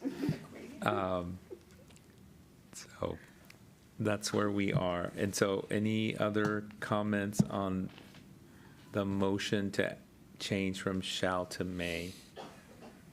So if not, I have a motion by trustee Anderson, seconded by trustee Ashe, to change the wording from shall to may. All those in favor of changing it to may, raise your hand, raise your right hand. All those opposed, wait, all those for are 1, 2, 3, and all those for it. Oh, wait. No, all those against it. Yes, sorry. 3, 4. And I'm voting for it, which makes it 5 to 4 to 4. Yes, it's not here. yeah, 4 to 4. So what is that? Let me just clarify. No action, it doesn't pass. No. Wait. It was just Ashley, It was, and Zapata. there was 3 for the motion, 4 against the motion, and then me. You were 5. I'm 5. I'm Yeah, 5. I'm so 4. it's 5 to Yeah. 3. Yeah. Okay. Oh, okay. 5 to 3. Yeah, I'm sorry. The way you said it, I misunderstood. Yeah, sorry. I just want to make sure. Okay. Okay, so the Yes, you're motion good. fails 5 to 3. So now we're back to the original motion. And trustee Boswell, would you like to propose an amendment to the? Yes, I would love to propose a friendly amendment to each place where it says small group, comma, written response, comma, and/or one-on-one conversation, to amend it to read small group, comma, written response, comma, one-on-one conversation, comma, or public-facing discussion, or discussion open to the public.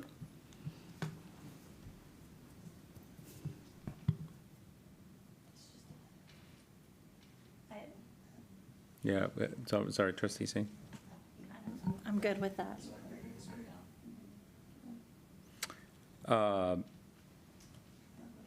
So trustees, any discussion on that amendment? I think the author can just can accept it, but yes, trustee Anderson. So who will monitor that? Who gonna monitor that? How will we get the feedback back? I think there's still, well, I think that's from my perspective, that's a placeholder for the discussion around the community engagement, because I think we do need the administration to kind of help us with that. That's something that we're gonna have to work out with the administration, what that particularly looks like. 'Cause I'm it can have happy so to many withdraw different my ways. motion and just move forward with this as it is, in the interest of finally getting this through. Yeah. And we can discuss that in Yeah, another meeting. and then we can do that in the retreat. But duly noted, yeah, okay.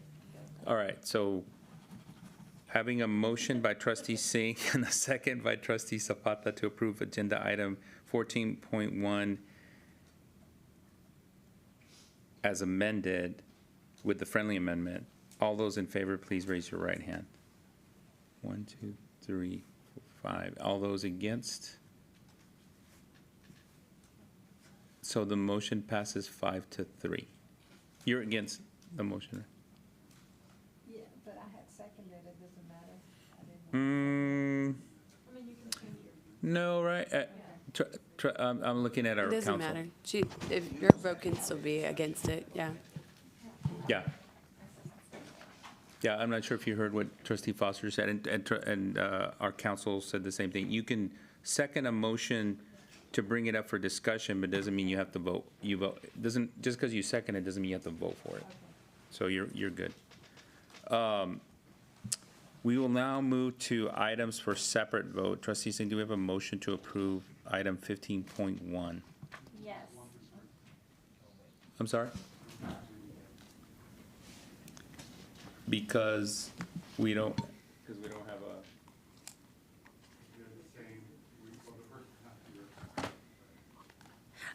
Are you Okay. saying that, okay, I could do 1 through 3, 15.1 through 15.3 altogether?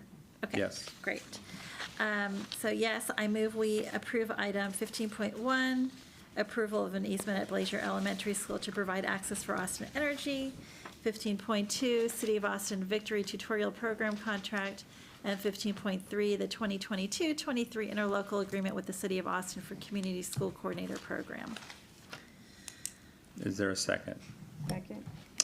So having a motion by trustee Singh to approve agenda items 15.1 to 15.3, all those in favor, please, well, having a second by trustee Zapata, is there any discussion on these items? Okay, so let me just repeat that. Having a motion by Secretary Singh and a second by trustee Zapata to approve agenda items 15.1 to 15.3, all those in favor, please raise your right hand. The motion passes by all those on the, trustee Zapata, did you raise your hand? Yes, I Yeah, did. the motion passes. Trustee Singh, do we have a motion to approve agenda item 15.4? Yes, I move we approve item 15.4, approval of an interlocal agreement between the University of Texas at Austin and Austin AISD for the on-ramps program. Is there a second? Second. Trustees, is there any discussion on this item? Having a motion by Secretary Singh and a second by trustee Zapata to approve agenda items 15.4, all those in favor, please raise your right hand. All those against, all those abstaining, the motion passes 7-0-1, showing trustee Foster abstaining. Trustee Singh, do I have a motion to approve agenda item 15.5? Yes. I move we approve item 15.5, the 2022-23 renewal of the interlocal agreement with the University of Texas for Literacy First. Is there a second? Second. Trustees, is there any discussion on this item? Having a motion by Secretary Singh and a second by trustee Zapata to approve agenda item 15.5, all those in favor, please raise your right hand. All those against, all those abstaining, the motion passes 7 in favor, 0 opposed, and showing trustee Foster abstaining. Trustee Singh, do we have a motion to approve agenda item 15.6? Why, yes. I move we approve item 15.6, approval of an interlocal cooperation contract for business training for hubs, 23 ILA 020. Is there a second? Second. So trustees, is there any discussion on this item? Having a motion by Secretary Singh and a second by trustee Anderson to approve agenda item 15.6, all those in favor, please raise your right hand. All those, all those, I think the motion passes.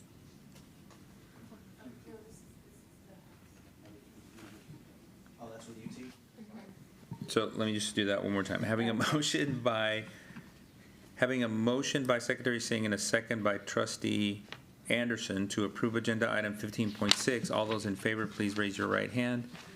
All those opposed, all those abstaining. So the motion passes 7 in favor, 0 opposed, and showing trustee Foster abstaining. Trustees, we will now recess the open meeting at 9:57 p.m. and move to executive session pursuant to Texas Government Code Sections 551.074, 551.072, 551.073, 551.087, 551.076, and 551.071. For our viewers at home, this concludes our live broadcast. When we are finished with the executive session, we will briefly return to open session to formally adjourn the meeting. The adjournment will be recorded and be included in all replays of tonight's meeting. So thank you for joining us and have a good evening.